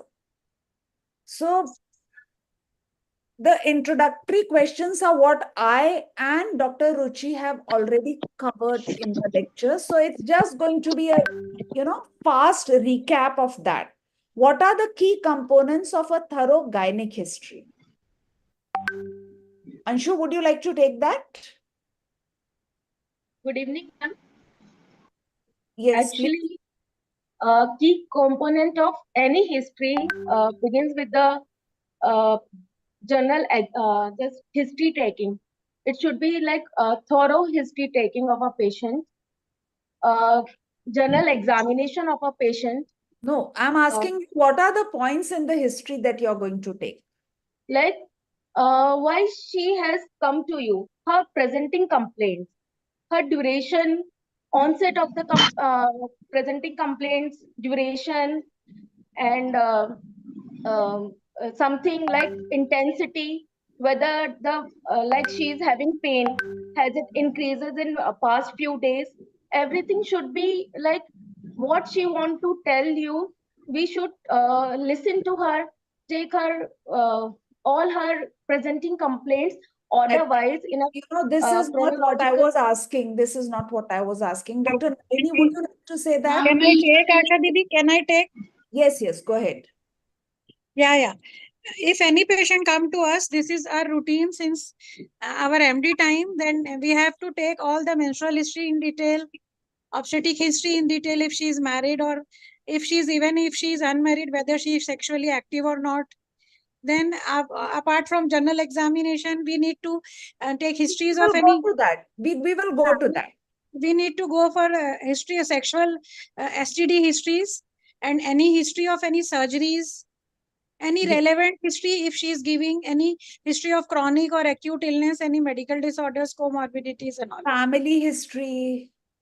Yes, Any menstrual genetic history, any genetic history if she is complaining of any lump or something, or we need to rule out any malignancies or that, then we have to take all the things, genetic history, family history, everything. So now, if there is acute pelvic pain or there is a chronic pelvic pain, yeah, what is the difference in the history? Acute chronic pain, yeah, acute pelvic pain, she'll be having sudden, it can be in 3-4 things are there, like ectopic pregnancies or any rupture of the corpus I'm luteum not system. asking you for a diagnosis. We are talking Yeah. about history here. So how are you going to differentiate? It is a duration. The duration. Depends upon the duration of the Yes, pain. yeah. The duration of pain will decide it is acute or chronic. So If it is more, if it is lasting more than 6 months, it is come under chronic pelvic pain. And if it is of sudden onset or of like few days, within a few days, then it is come under acute pelvic pain. Okay. Now I want this, I want really very specific answers because we are recapping what we've already heard. In the menstrual history for any bleeding, what are the 5 points that we are going to ask? It's the frequency, duration, flow, intensity, and associated symptoms. Regularity. Regularity. Okay. So how are you going to ask for a sexual history from an adolescent? Nalini, I want you to answer this, please. For adolescent girls, ma'am, we should first develop a good rapport, ma'am, using an open-end questions, and ensuring that these questions are confidential and private, and the environment should be friendly for the adolescent girl, ma'am. Should cover the sexual activity, ma'am, a number of partners, the practices she is using, any protections, any issues like pain associated with intercourse. Would you have anybody in the room with you when you're taking this history, or would you be alone? Yes, Dr. Shaila. For an adolescent, it is always better to be alone in the room because the chances that she opens up to you and actually confides and tells her personal problem are maximum if she knows that it's not going to be disclosed in front of somebody else. So it is always better to take a private history. So in a busy hospital, like you're in a government setup, how are you going to manage that? I'm in an examination room. We'll take the patient to the examination room and take a confidential history with an endorsement. Okay. So what are the red flags in a gynec history that indicate that, there could be something seriously wrong? You're just taking the history. And what are the red flags that alert you that something is seriously wrong? Sudden severe pain. Here.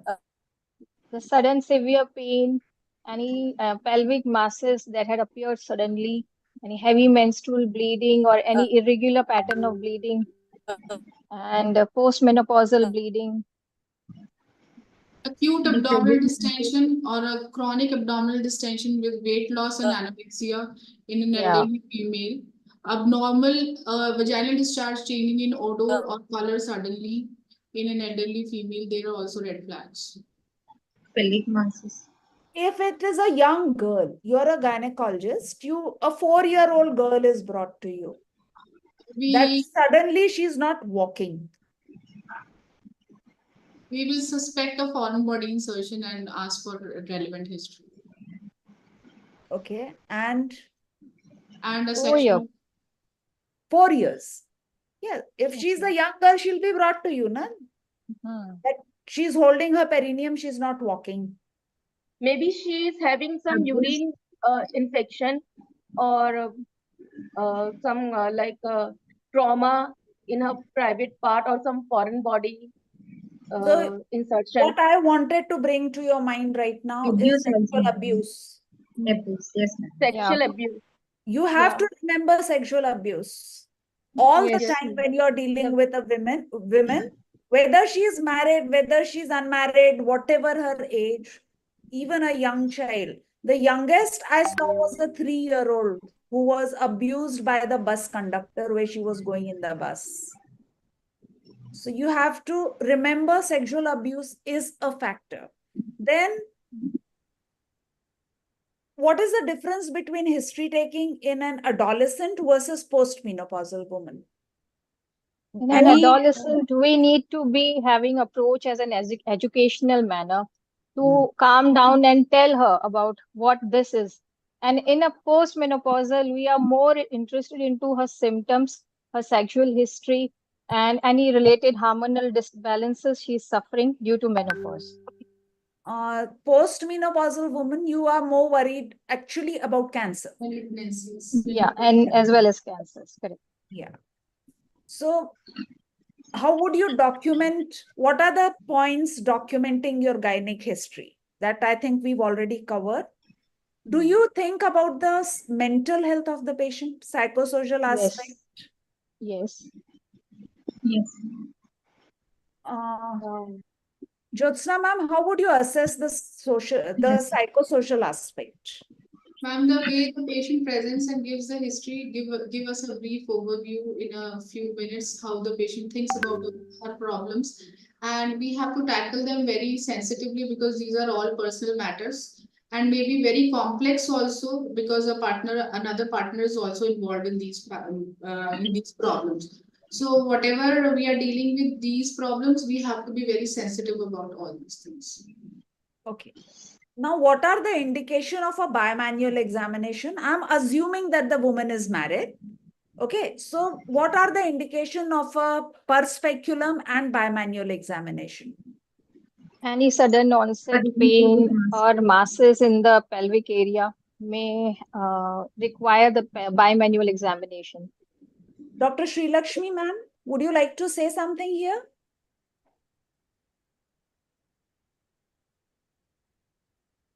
You're muted. You're muted. You're muted. She cannot listen. Yes, ma'am. Hello, ma'am. Yes, yes, please proceed. Hello. Yes, yes, please proceed. Yes, ma'am. When do you want to do a per speculum and bimanual examination? Ma'am, Are there actually, any indications? ma'am, when any patient coming to the our OPD telling any red flag signs, we have to go for bimanual examination. Nowadays, the practice is becoming like patient is coming and we are writing the prescription like that. Nobody wanted to get it examined actually. First, they'll say there are no symptoms down. I am having only abdominal pain. Like that only they are telling. Not interested to get examined at first. There are so many taboos for that actually. They don't want to get examined the private areas. So what I suggest everybody is any sexually active woman coming to the gynecological OPD get screened for cervical cancer screening. For that itself we have to examine first. And so many unidentified cervical cancers or any other malignancies also get unnoticed because we are not examining properly. We are taking so many cultural things and religious practices into the gynecological practice. But in my OPD, anybody coming to my OPD, I request them and I encourage them to get screened for cervical cancers as well as routine examination for first visit. You don't need to do daily, but any patient coming to the OPD, do a routine examination. Any complaints are there, that is well and good. We have to rule out any abdominal adnexal masses or any polyps or something. Complaint is there. If no complaint is there, then also we have to examine routinely. What I suggest is. That is the answer I was waiting for, that there is no indication for a bimanual examination. Every patient has to be examined. Every patient needs a per speculum examination. Otherwise, our ego thing that we will bring down cervical cancer will remain a dream. It will remain a dream. We are not examining. How will we bring it down? If you're not examining, you're not screening. Dr. Asha, can I add something? Yes, please, ma'am. Very commonly, yes, yes. Very commonly, patients are saying they think it's a urinary problem when the problem is actually vaginal. Very common. Burning micturition, burning at the end of micturition. They confuse a vaginitis with a UTI.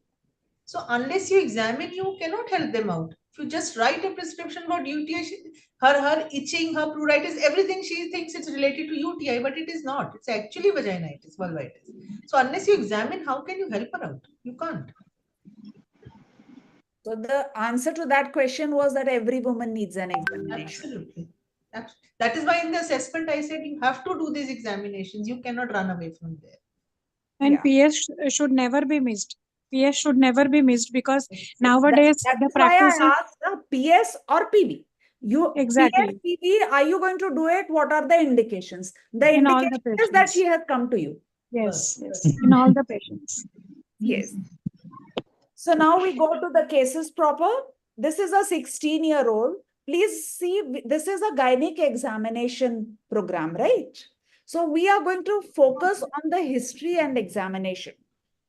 So if she is, a girl comes to you, she gives a history of heavy menstrual bleeding. What are you suspecting? Yeah, there are many causes.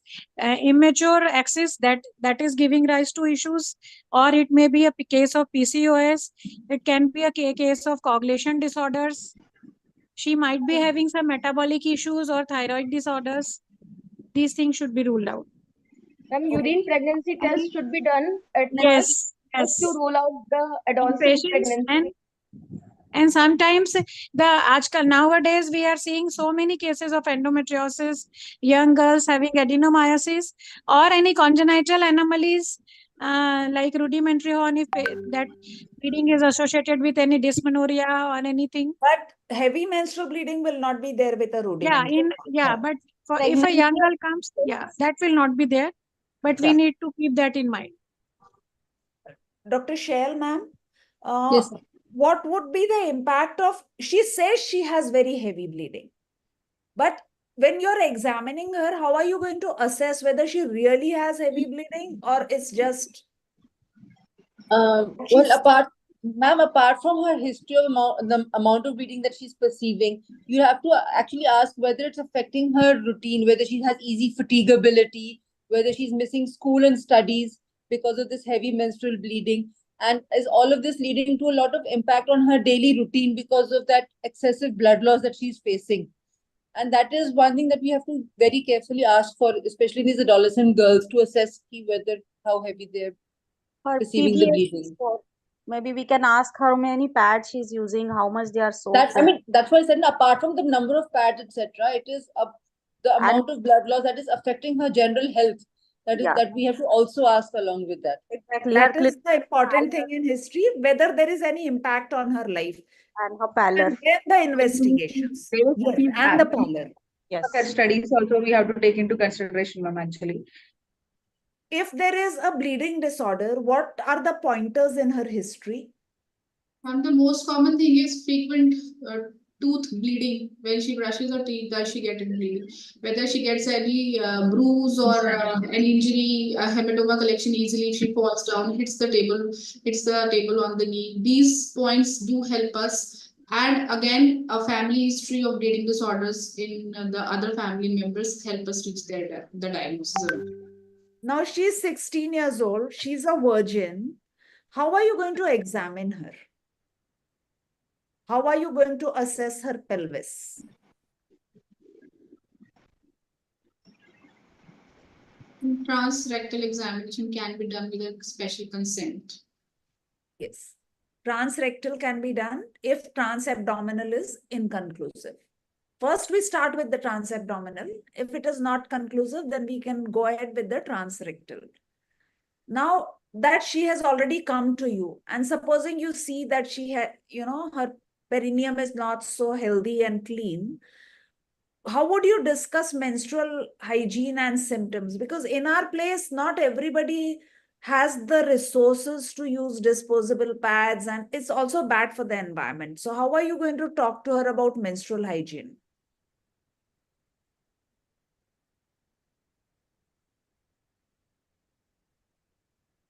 We have to tell the free available option from government, ma'am. There are so many other NGOs also providing free sanitary napkins, and there are some reusable things also available for poor people who cannot afford the disposable ones. Then we have to tell the proper usage and sterilization of those things whenever they are using reusable things. And we can give the option of silicone sanitary products for them. Those who cannot afford regular disposable ones. And we can open the discussion in two-ended manner, like we have to involve them in discussion along with their parents.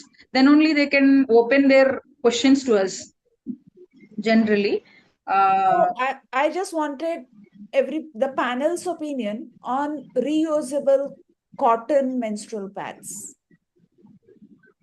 They are being made in the South by many companies. Yes, ma'am. Yes. So, because they are reusable, they can be used over and over again. Just we have to tell them, ensure them the sterilization things, how to wash it and how to clean it, like that. How to sterilize it. The maximum number of times they can be used. Yes. Yes. For how many and for hours how they many can hours be used. Yeah. That is very important. The same pad. Dr. Asha, I would like your view on the menstrual cup. Ma'am, those who are using it are happy with it. But the acceptance is poor. Not everybody wants to put in a cup inside. And I have a lot of patients, especially players, the sports girls, they are all using cups, they're very happy. But you ask somebody who's been using the pad for a long time, they don't want to switch. Acceptance is very less, and they are having some fear in their mind. So even if you counsel them, they are not happy. No, And there are some who accept, there are some who don't accept. Yeah, and some Have you experienced an increase in PID with the use of these menstrual cups? No. And even if they feel urethral pressure also, some girls, so they say that it is not because it is improperly applied. Yeah. So those are the practical issues. I have not seen increased PID, ma'am. I had 2 patients. I have not seen too many using, but they had this complaint of PID. Means I have a lot of sports girls coming to me, and they have been using it regularly, no PID, nothing. Okay. So now there is a 62-year-old who had her LMP 5 years back. Okay. Now she has come to you for postmenopausal bleeding. This one sentence, what does it trigger in your head? She is 62, her LMP was 5 years back, and she has come without malignancy. Was she having any vaginal atrophy symptoms, endometrial atrophy? Late menopause was there at the starting. Yes. Yes. Any vaginal hyperestrogenic exposure. hyperplasia. Nisha, just a minute. Yes, Dr. Jyotsna. Ma'am, it was a late menopause at the onset only. It was at 57 years of age. Yes. That itself is a very, very dangerous thing. So a lot of estrogen exposure was there. So in this history, it is a late menopause, immediately triggering in your head that you have to rule out malignancy. Endometrial carcinoma has to be ruled out. So what is the history that would differentiate benign and malignant causes? A suggestion which is more likely. You have one high risk, that is late menopause. What other points in the history? Hypertension. Some foul smelling discharge per vagina. Hypertensive, diabetic, obese female with a family history of gynecological cancers is a very high risk factor in the history. So diabetes, weight hypertension, loss, weakness, obesity. These combined with late menopause, you are actually red flag. Okay. Now, what are you going to look for when you're examining her? Atrophic vaginitis, cervical lesions, endometrial polyps. Per abdomen examination for any mass or lesion or lump. Okay. And? Per abdomen examination, then PS per speculum examination. Okay, now you want to do a speculum examination, right? Yes. She is postmenopausal by 5 years. So what is special about this examination? We have to use small instruments, ma'am, actually. Small speculum we should use. The smaller one and we have to use lubricant. But see, she has come to you for bleeding. Do you want to lubricate it? Because you might have to take swabs, you might have to take testing. Okay. In that case, we shouldn't lubricate the speculum. We should try first, are- and then if not easy, then we can use saline instead of any lubricant. Yes. So we can use saline. That is good. And do you, supposing you are unable to insert anything, you know, it's very tight, the woman is very tense. What do you think? Do you think examination under anesthesia is an option? Office. Yes. But I will opt that only after I do an ultrasound.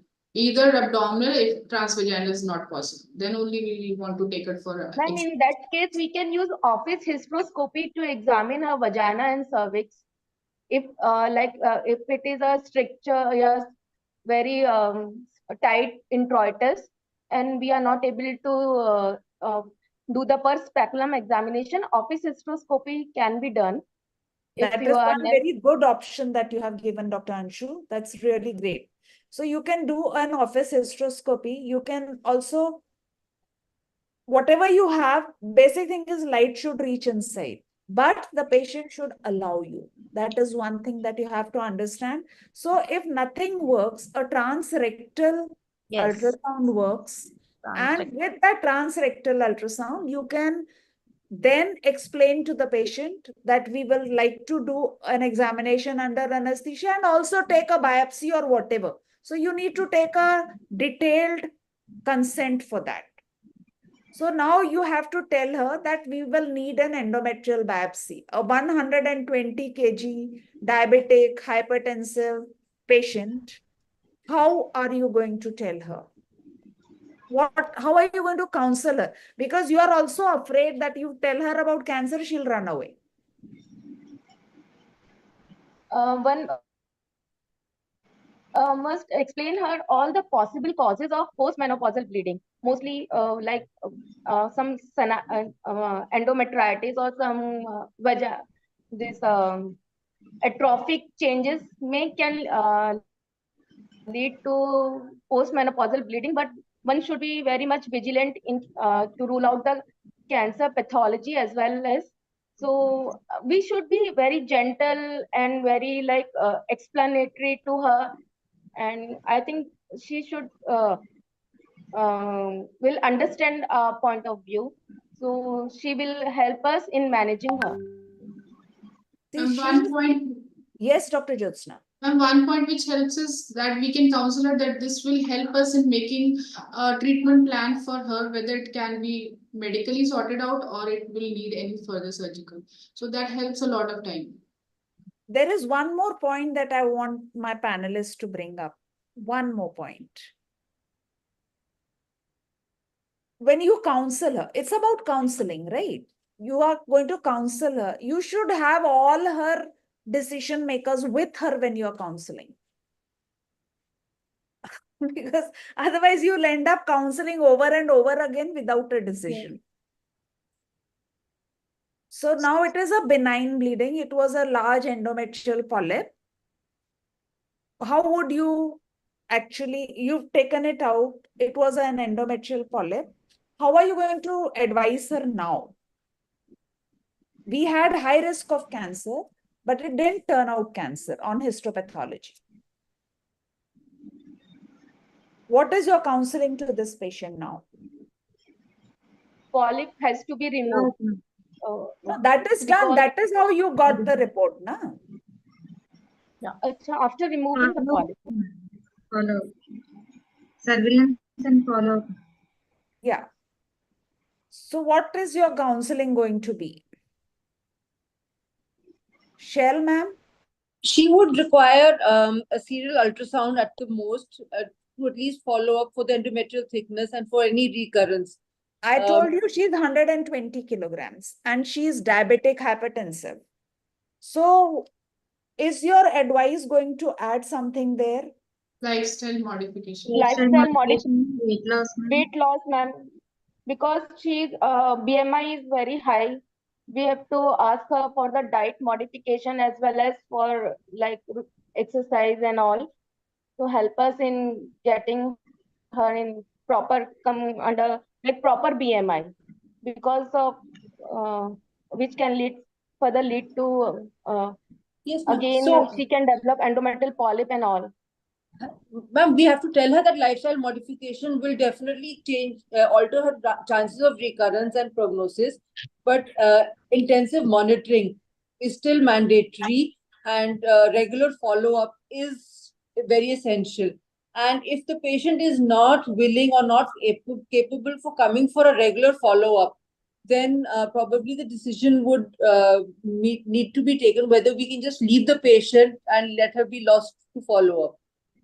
Because many patients do not come back on a regular basis, and the attendants need to be counseled very carefully that it is not something that can just be ignored, and she should be brought back in time.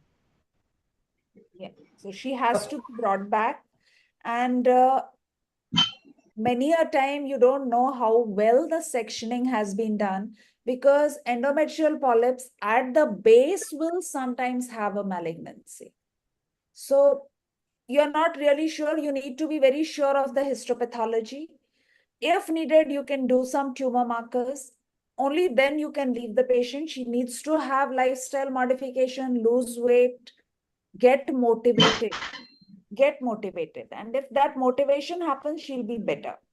So in this whole case, I just Dr. have Asha, one question. may I add Yes, something? yes, I would scare her that your present biopsy has turned out to be normal and you are lucky, but you have all the high risk factors for getting cancer. So you better be on follow-up. Yeah, that is also there. Scaring also works at times.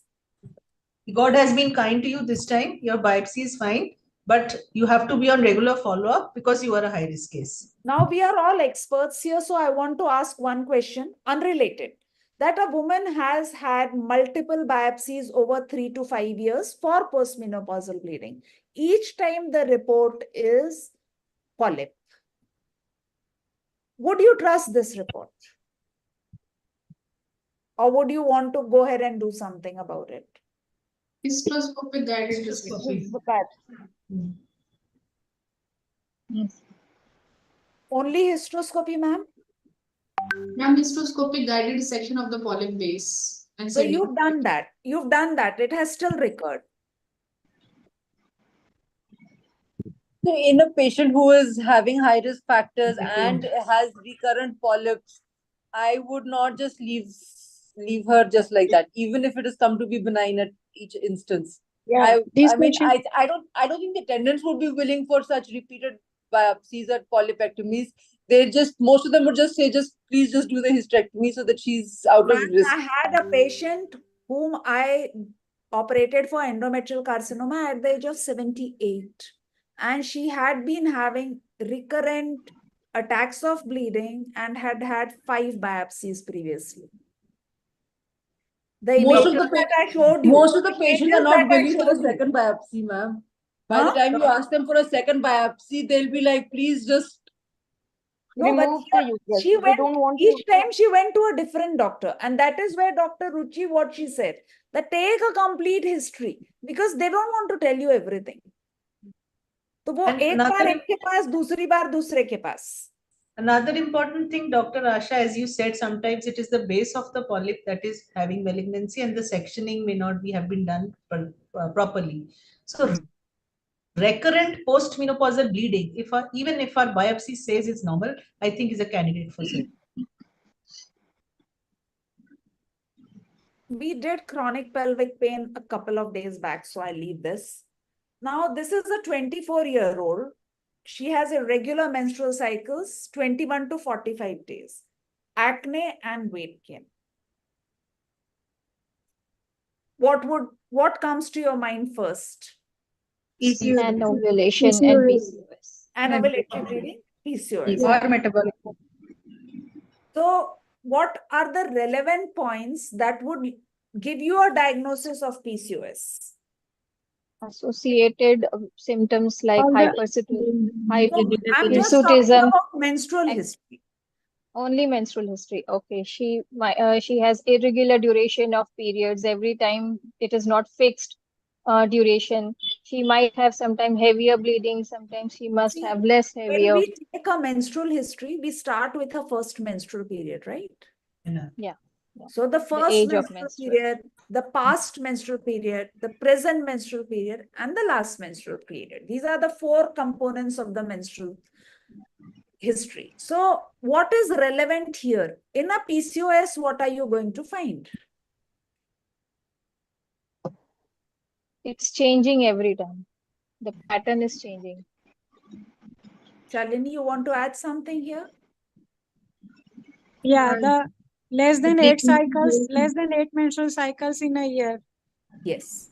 So that is Yes. less than 8 menstrual cycles. Yeah. And late onset of periods. Late onset of period, age of menarche will be. I will ask for the first. मतलब कोई भी girl आए तो we'll ask age of menarche. That is the first thing. And the periods may be haywire. Sometimes the anovulatory cycles bleed for long. Those are the significant histories. Yes. Sometimes they're present with scanty periods. Yeah, Yes, and yes, Dr. all Nalini. all the criteria like clinical criteria, biochemical criteria, and USD That is criteria. fine. Yeah. In the history and examination, what examination? She is 28 years old. No, sorry, she was 24 years old. She's sexually active. Yeah. So what will you find? What investigation would you do? What are the 2 criteria for diagnosing PCOD? Ma'am, it's a Rotterdam criteria, whether comparing 2 of like an ovulation or oligo-ovulation or USG finding of multiple follicles in the ovary or features of hirsutism is there, then then we can label her as a PCO patient So is having without PCO. doing an ultrasound, she has irregular menstrual cycles. She has acne. Would you signs of signs of hyperandrogenism, signs of hyperandrogenism, and insulin resistance by biochemical testing? We can do this.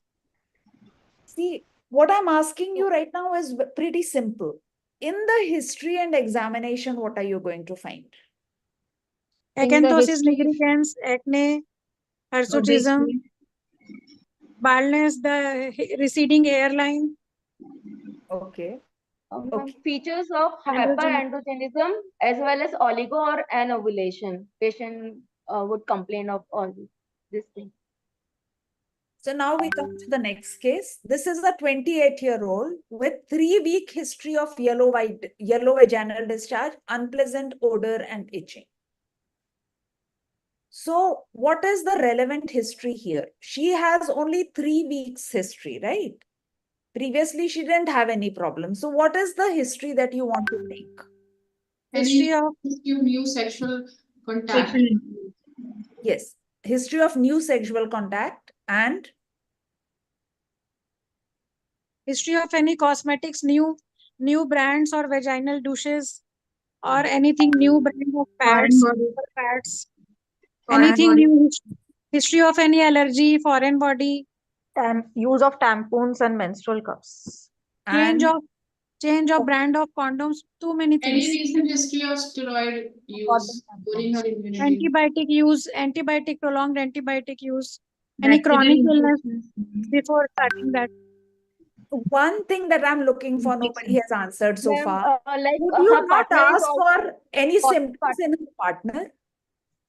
Yes, partner symptoms. Is her partner is also partner symptomatic symptoms of as well? Yeah. Condoms. We always treat both of them, and we ask them any penile infection or anything. Yeah. So now you are starting to examine her. So what will you examine? Dr. Asha, can I add one point here? Yes, please. I had this very interesting patient with an almost similar history.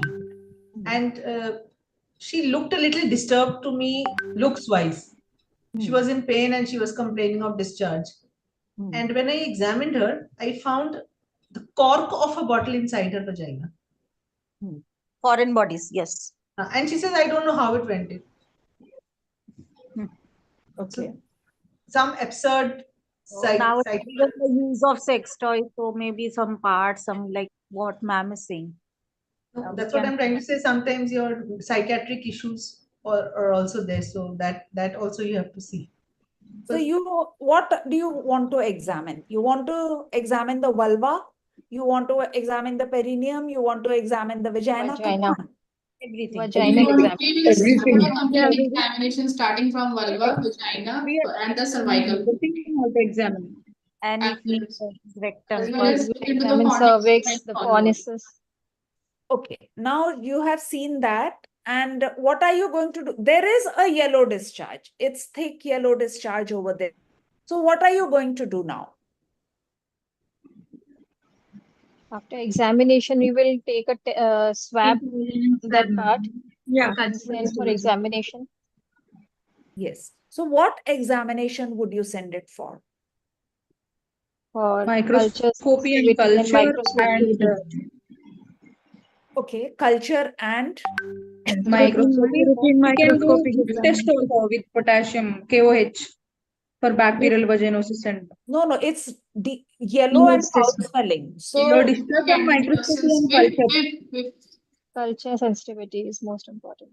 Ma'am, by history, it may be a trichomoniasis infection, ma'am. Like you will. Okay, now you've got yourself. If it is trichomoniasis on per speculum examination, what will you see? Strawberry cervix. Strawberry spots. You see strawberry spots. You have not seen strawberry spots. Okay. Ma'am, So now Yellowish vaginal discharge. it's a yellowish greenish frothy unpleasant odor as well as associated with the pruritus vulvi. And patient is like she's if very. you have to send for chlamydia, gonorrhea, syphilis, how would you do it? Ma'am, see, this is something very important that because we are not doing it, we don't remember it. So how are you going to send it for chlamydia, gonorrhea, and syphilis? Vulva vaginal swab. Saline preparation has to be done, ma'am. Yes. So you will take a simple, in a sterile bottle, you'll take a saline preparation and you're going to collect the fluid and put it there and send it after labeling it properly. So that also has to be remembered because we thought syphilis and gonorrhea are gone. They are not. They are coming back with a vengeance and we are getting positives. Okay. And chlamydia will ultimately lead to tubal block. So we have to be very alert about that. So then, are you going to wait for all the cultures to give the treatment or you are going to give a treatment? We will start the syndromic treatment for both the partners. Yes. What is the role of probiotics here? Do any of you give probiotics? Yes. Yes, ma'am. Because give probiotics? Yes. We will give probiotics. They will change the pH of the vagina. Yes, They will pH of the vagina. They will help in establishing the flora of the vagina. So we will definitely give. Shell, ma'am, you want to add something here? I personally do not believe a lot in probiotics when it comes to vaginal infections. Treating and stopping regular excessive douching and excessive use of antibiotics is more helpful than probiotic in itself. And the syndromic treatment itself would help in correcting the infection that we have. Probiotics can be used for chronic infections in patients who after treatment present later on with a little bit of discharge, etc. Those patients might be helped with probiotics, but not in acute infections. I don't give for acute infections. So how are you going to ensure that she is cured? You've given the treatment. You've given the syndromic treatment as advised by WHO. 2 weeks, full treatment given. Now, how are you going to ensure that she's cured? Test of cure. Test. Yes. Dr. Srilakshmi, how would you test for cure? Ma'am, we have to give the course of the antibiotics, how many days it is indicated. After that, we have to call both partners and wife and husband. We have to examine locally first, if it is treated locally or not. If it is locally treated, then also there are certain infections which can be ensured by test of cure, that is repeating the test after either 2 weeks course of antibiotics or 4 weeks course of antibiotics. We are repeating the test, ma'am, actually. Okay. Okay. Anybody wants to differ on that? Ma'am, just by asking about her symptoms, if she got relief, then it means that she has been cured from the present. And if I she is will not not repeat complaining the of test. I would not agree with that, because symptoms can abate and they can come back. I have patients who are coming over and over. They have been under treatment for 3 years and they are still coming with the same infection. So because her symptoms are gone does not mean she's cured. That is for sure. Dr. Ruchi, would you like to add something here? Sometimes we can get another infection, another organisms in the repeat test, ma'am. Yes. So what sexual advice are you going to give her? To use condom at least for 4 to 6 weeks. Yeah. After Would treating. you advise her to abstain from sex for the 2 weeks that you're giving treatment? Yes, that is good. Good to abstain for 2 weeks. Yeah. And safe and healthy sexual practices and everything. So now this is all your IVF people's bread and butter. 32-year-old, 2-year history of inability to conceive, despite regular unprotected intercourse. She's 32. So at her age, what are the common causes? Anovulation is the most common. Anovulation is the most PCOS, thyroid disorders. PCOS and now. So what pointed history are you going to take from her? The menstrual history properly is to be taken to know about the anovulation factor. Also for the PCOS rule out, and look for the general examination about the signs of hyperandrogenism that will help us to diagnose In her PCOS. examination, where are you going to start? From childhood infections to age of menarche, we have to ask, ma'am, for infertility patients. It is not 1 minute examination. Obviously, it is a thorough examination of both patients from childhood to present history and family history also. Examination, right from thyroid, breast, and then the pelvic and PSP. One more history is important. Can When you? we have to ask endometriosis, tubercular it history. can be unexplained Previously, she had infertility. a Sexual history. Or contraception history has also to be taken. Occupational history also, stress related things. History of tuberculosis. Any surgical history, addiction history. Now, when you're examining the patient, supposing she is on day 12 or 13, by mere examination, how can you assess that she's ovulating? Cervical mucus. Cervical mucus and endometrial thickness. You are just putting a speculum right now. Okay. Then cervical. You have the cervical mucus. of You mucus. also have the os, right? Os. Yeah. Yes. The cervical os, which will be slightly open. Slightly open and watery mucus. Yes. So this is a 45-year-old. She has a palpable pelvic mass, abdominal bloating, and urinary frequency. She comes to you telling you about urinary frequency. Now, and there is some lump. What do you think at 45 years she could have? Fibroid.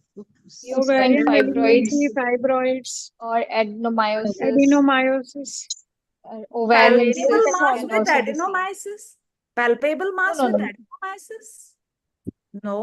Big adenomyoma. Urinary symptoms. Big with adenomyomas, yes. An ovarian Big mass. adenomyomas. Ovarian An cyst. ovarian mass, Ovarian a cyst. fibroid, or an endometriosis.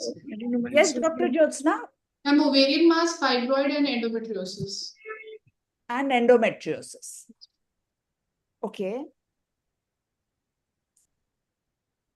So in the history, what are you going to ask specifically to narrow the diagnosis?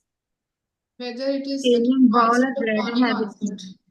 weight loss, family history of any gynecology surgeries, cancers, previous surgeries. See, We you will spoke about fibroid, you said ovarian tumor, and you said endometriosis. And ma'am, chronic ectopic also here.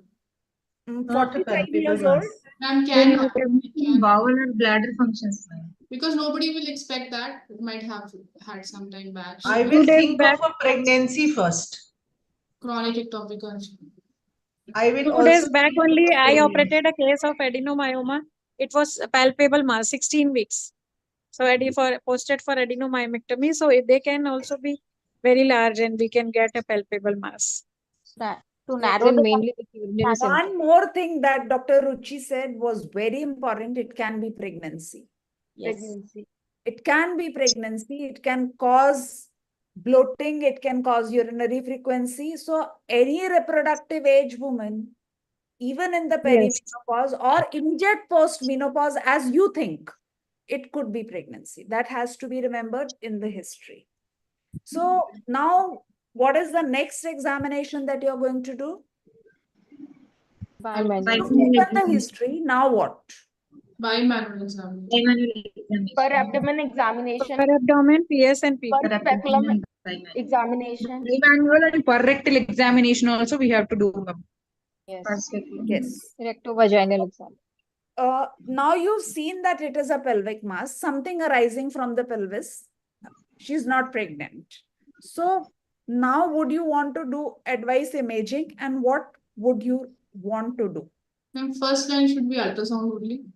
Yes. And Ultrasound based is the on the gold ultrasound standard for findings, we vaginal proceed as ultrasound. per MRI or CT if required. Yeah, MRI is the best. So If first ultrasound it is has to be inconclusive, ultrasound. Think any malignancy, then it's better to go for CT, contrast CT or something. When you suspecting any soft tissue masses like fibroids or endometriosis, then you go for higher imaging like MRI. If it is malignancy, except endometrial malignancy, all malignancies can be easily taken out by CT. For tissue An excel mass wherein ultrasound is not able to pinpoint the diagnosis and MRI is yes. First imaging is always ultrasound only. Then In after that, See, that is why in my presentation, I told about iota, iota, and Musa. So if you actually apply them, iota is able to diagnose more than 90% of the masses. Yes. So we basically need to upgrade ourselves a bit and then proceed with whatever is required as Dr. Sheila. Malignancy, then you directly go for CT. Otherwise, if it's soft tissue, for a fibroid, you don't need an MRI. Yes. You don't need an Unless MRI for a mapping, fibroid. unless it is mapping. Nowadays from 3D ultrasound, we are doing mapping also by scan only, ultrasound only. But other than fibroids, for other things, we can go for MRI. Yeah, endometriosis, yes, because of the adhesion thing, anatomy has changed. Yes, but sometimes the rectovaginal nodules cannot be seen by scan, ma'am. But if it is very experienced person, only can get this nodules. It is, the thing is, don't go directly to the cervix. If you take slide your down the probe posterior wall. slowly, put it transperineal, have a look, and then gently enter, you will definitely make out a rectovaginal nodule. That is not an issue. Sonography will also help there. For the nodules. Now, this is a 50-year-old with urinary incontinence, particularly when coughing, sneezing, or laughing. So, what is the history that you want to ask from her? The obstetric history is most important here. Or history of vaginal deliveries. Yeah. Chronic constipation, chronic. Most common cause here is urinary incontinence is urinary infections, ma'am. First, we have to rule out urinary infections. Then we have to see for any other histories. Yes. So just because she is coughing when she is straining her abdominal wall doesn't mean, because this is new onset. when you have SUI, stress urinary incontinence, that this looks like? Will it be sudden onset or it will start a few years after delivery? It will Long not be after sudden delivery. onset. It will not be sudden. It is long after deliveries. So this patient, what do you want to do for her? How are you going to examine her for SUI? You sent her urine for testing, but for SUI, how are you going to examine her?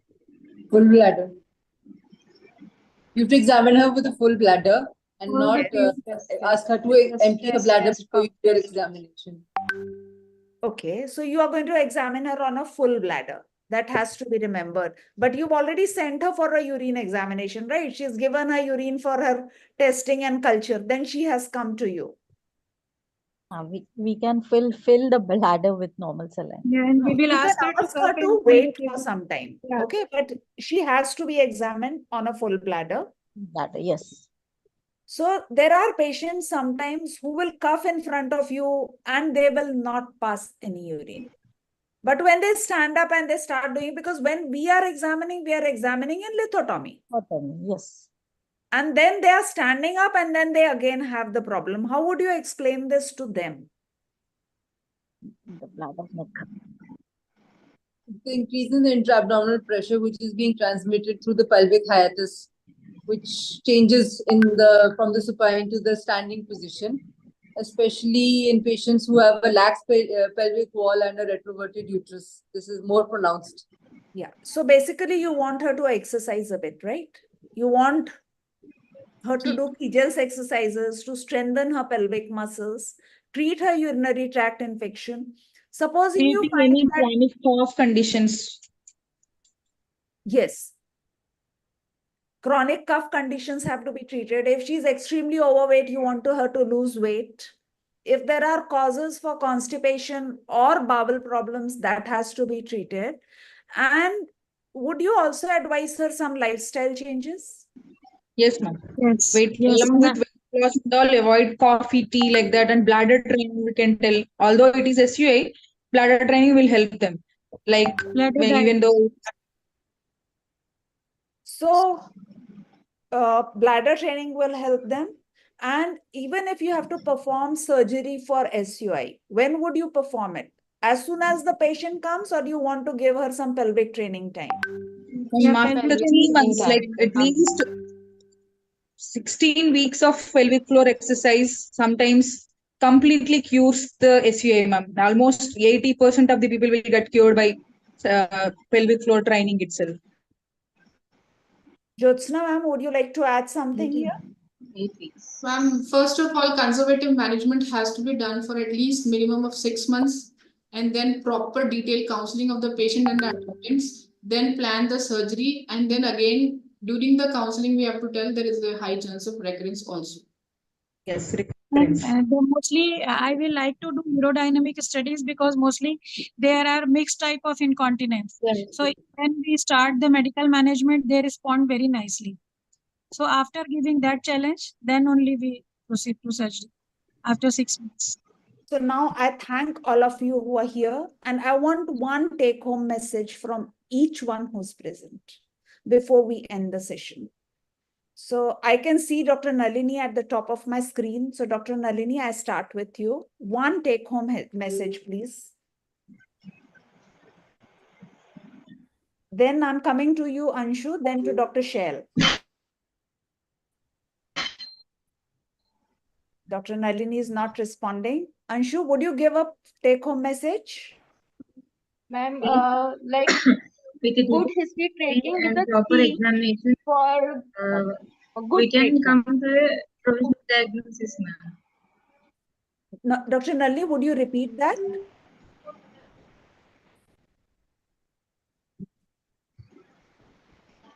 Something wrong with her internet. Nisha, would you go? Anshu, would you go ahead? Yeah, ma'am. First, we have to be very gentle with the patient, form a good rapport with the patient, ask her her complaints. Good communication will be there. One should be like listen to her patiently. One take home point. One take home point. One. Very like good history taking is the key for the good, better treatment. Shell, ma'am. After the good history, as Dr. Anshu just said, a thorough examination and not assuming that whatever you have thought of as a diagnosis is what is correct. You have to properly look for that maybe there might be something else which you have to search for in your examination before you come to make a conclusion, and not jump to a conclusion just on the basis of a presumption, whatever is given. So your take home message is don't presume the diagnosis. Yes. Dr. Jyotsna? Ultrasound is the best tool available in our clinic. Thank you. Thank you. Nisha? Ma'am, proper treatment is key. Okay, but we are talking about the examination and history now. Yeah. In examination, if the proper history and examination is done, half the thing has been done, and the rest is for treatment now. Sri Lakshmi, Dr. Sri Lakshmi. Ma'am, I would like to give the suggestions, not a suggestion, a request to young gynecologists. Although I am young, people are sitting and treating in so many hospitals. Just get up and have a look. It reduces 50% of surgical burden on you. Don't excel in surgeries, just excel in examination. It will reduce poor patients in developing countries like India. We need conservative measures, and we need patients out of the surgeries. Like they can't afford surgeries. And each and every medicine and surgery has its own complications. Just simple examination and simple things on fingertips can reduce this burden, what I feel. Because we are not funded. The medical healthcare system is not funded in India. So many people cannot afford these things. It is funded to quite some extent, but that doesn't mean just because they have the money, you cut them up open. There has to be a proper indication. So Dr. Shalini? I really agree with Dr. C. Lakshmi that conservative management solves in 80% of the cases the issues. And in history, because everything is covered, so in history, I would like to add, and I would like to take their mental health issues or anything or any social histories which are according to their cultural beliefs and all, that I want to add in my history part, because everything is covered in this. So I will not leave up that. Thank you. Dr. Nalini, can you speak now? Yes, ma'am. Please go ahead. One take home And point. proper history taking and a thorough bimanual examination will come to a diagnosis, provisional diagnosis. Later we can confirm with the TVS scans, CT, MRI. Only by simple examination we can conclude what her problem. Thank you. Thank you. Ruchi ma'am, now I come to you at the end. I am taking the luxury of giving two take-home messages. First is don't ditch the speculum. Please don't ditch the speculum, which we are doing these days. Just because we have to get it sterilized and start using it, let's use it. And second point is never dictate a patient, counsel, because when you start dictating, they don't take it well. When you counsel them, most of the times they get your point. Acceptance is very much. Yes. Ritu, you are still there. Do you want to say something? As Ruchi ma'am said, don't ditch the speculum. There are no shortcuts in our field, and even a simple history taking and a per speculum examination is as important as getting an MRI done for a case. So first, go step by step. Don't cross the protocol. Don't One skip. thing I want to add, madam. Go ahead. 90% things are very minor things, mild issues, and we always think of very higher things, that this diagnosis, that diagnosis, those are only 5%. And 90 to 95% are simple things that can be treated very nicely and counseled very nicely. So rare things are rare. Yeah, very rare. So we should not take One more thing, ma'am. Patiently history taking is must. Many of the things patients skip while giving history. So patiently history taking is key. Yes, very true. Ritu, if you will put on your video, I'll take a photo, please. Yes, ma'am. So there, all of us in the frame. Thank you. Thank you, everyone. We are on time, and I hope we have had an enjoyable evening. Yeah, true. Really enjoyed, Asha Thank you, Didi. ma'am. Thank you. Thank you, ma'am. Thank you for making part Thank you of so much. the Please webinar. support Thank you so me, much. please help me, and please go on learning. Happy imaging to each one of you. Learn well and do it. Yes. Thank you. you. Thank you so Meet much. you Bye bye. again Good night. next week again on Wednesday evening 5 o'clock. See you again. Thank you so much. Thank you. Thank you. Thank you, madam. Thank you.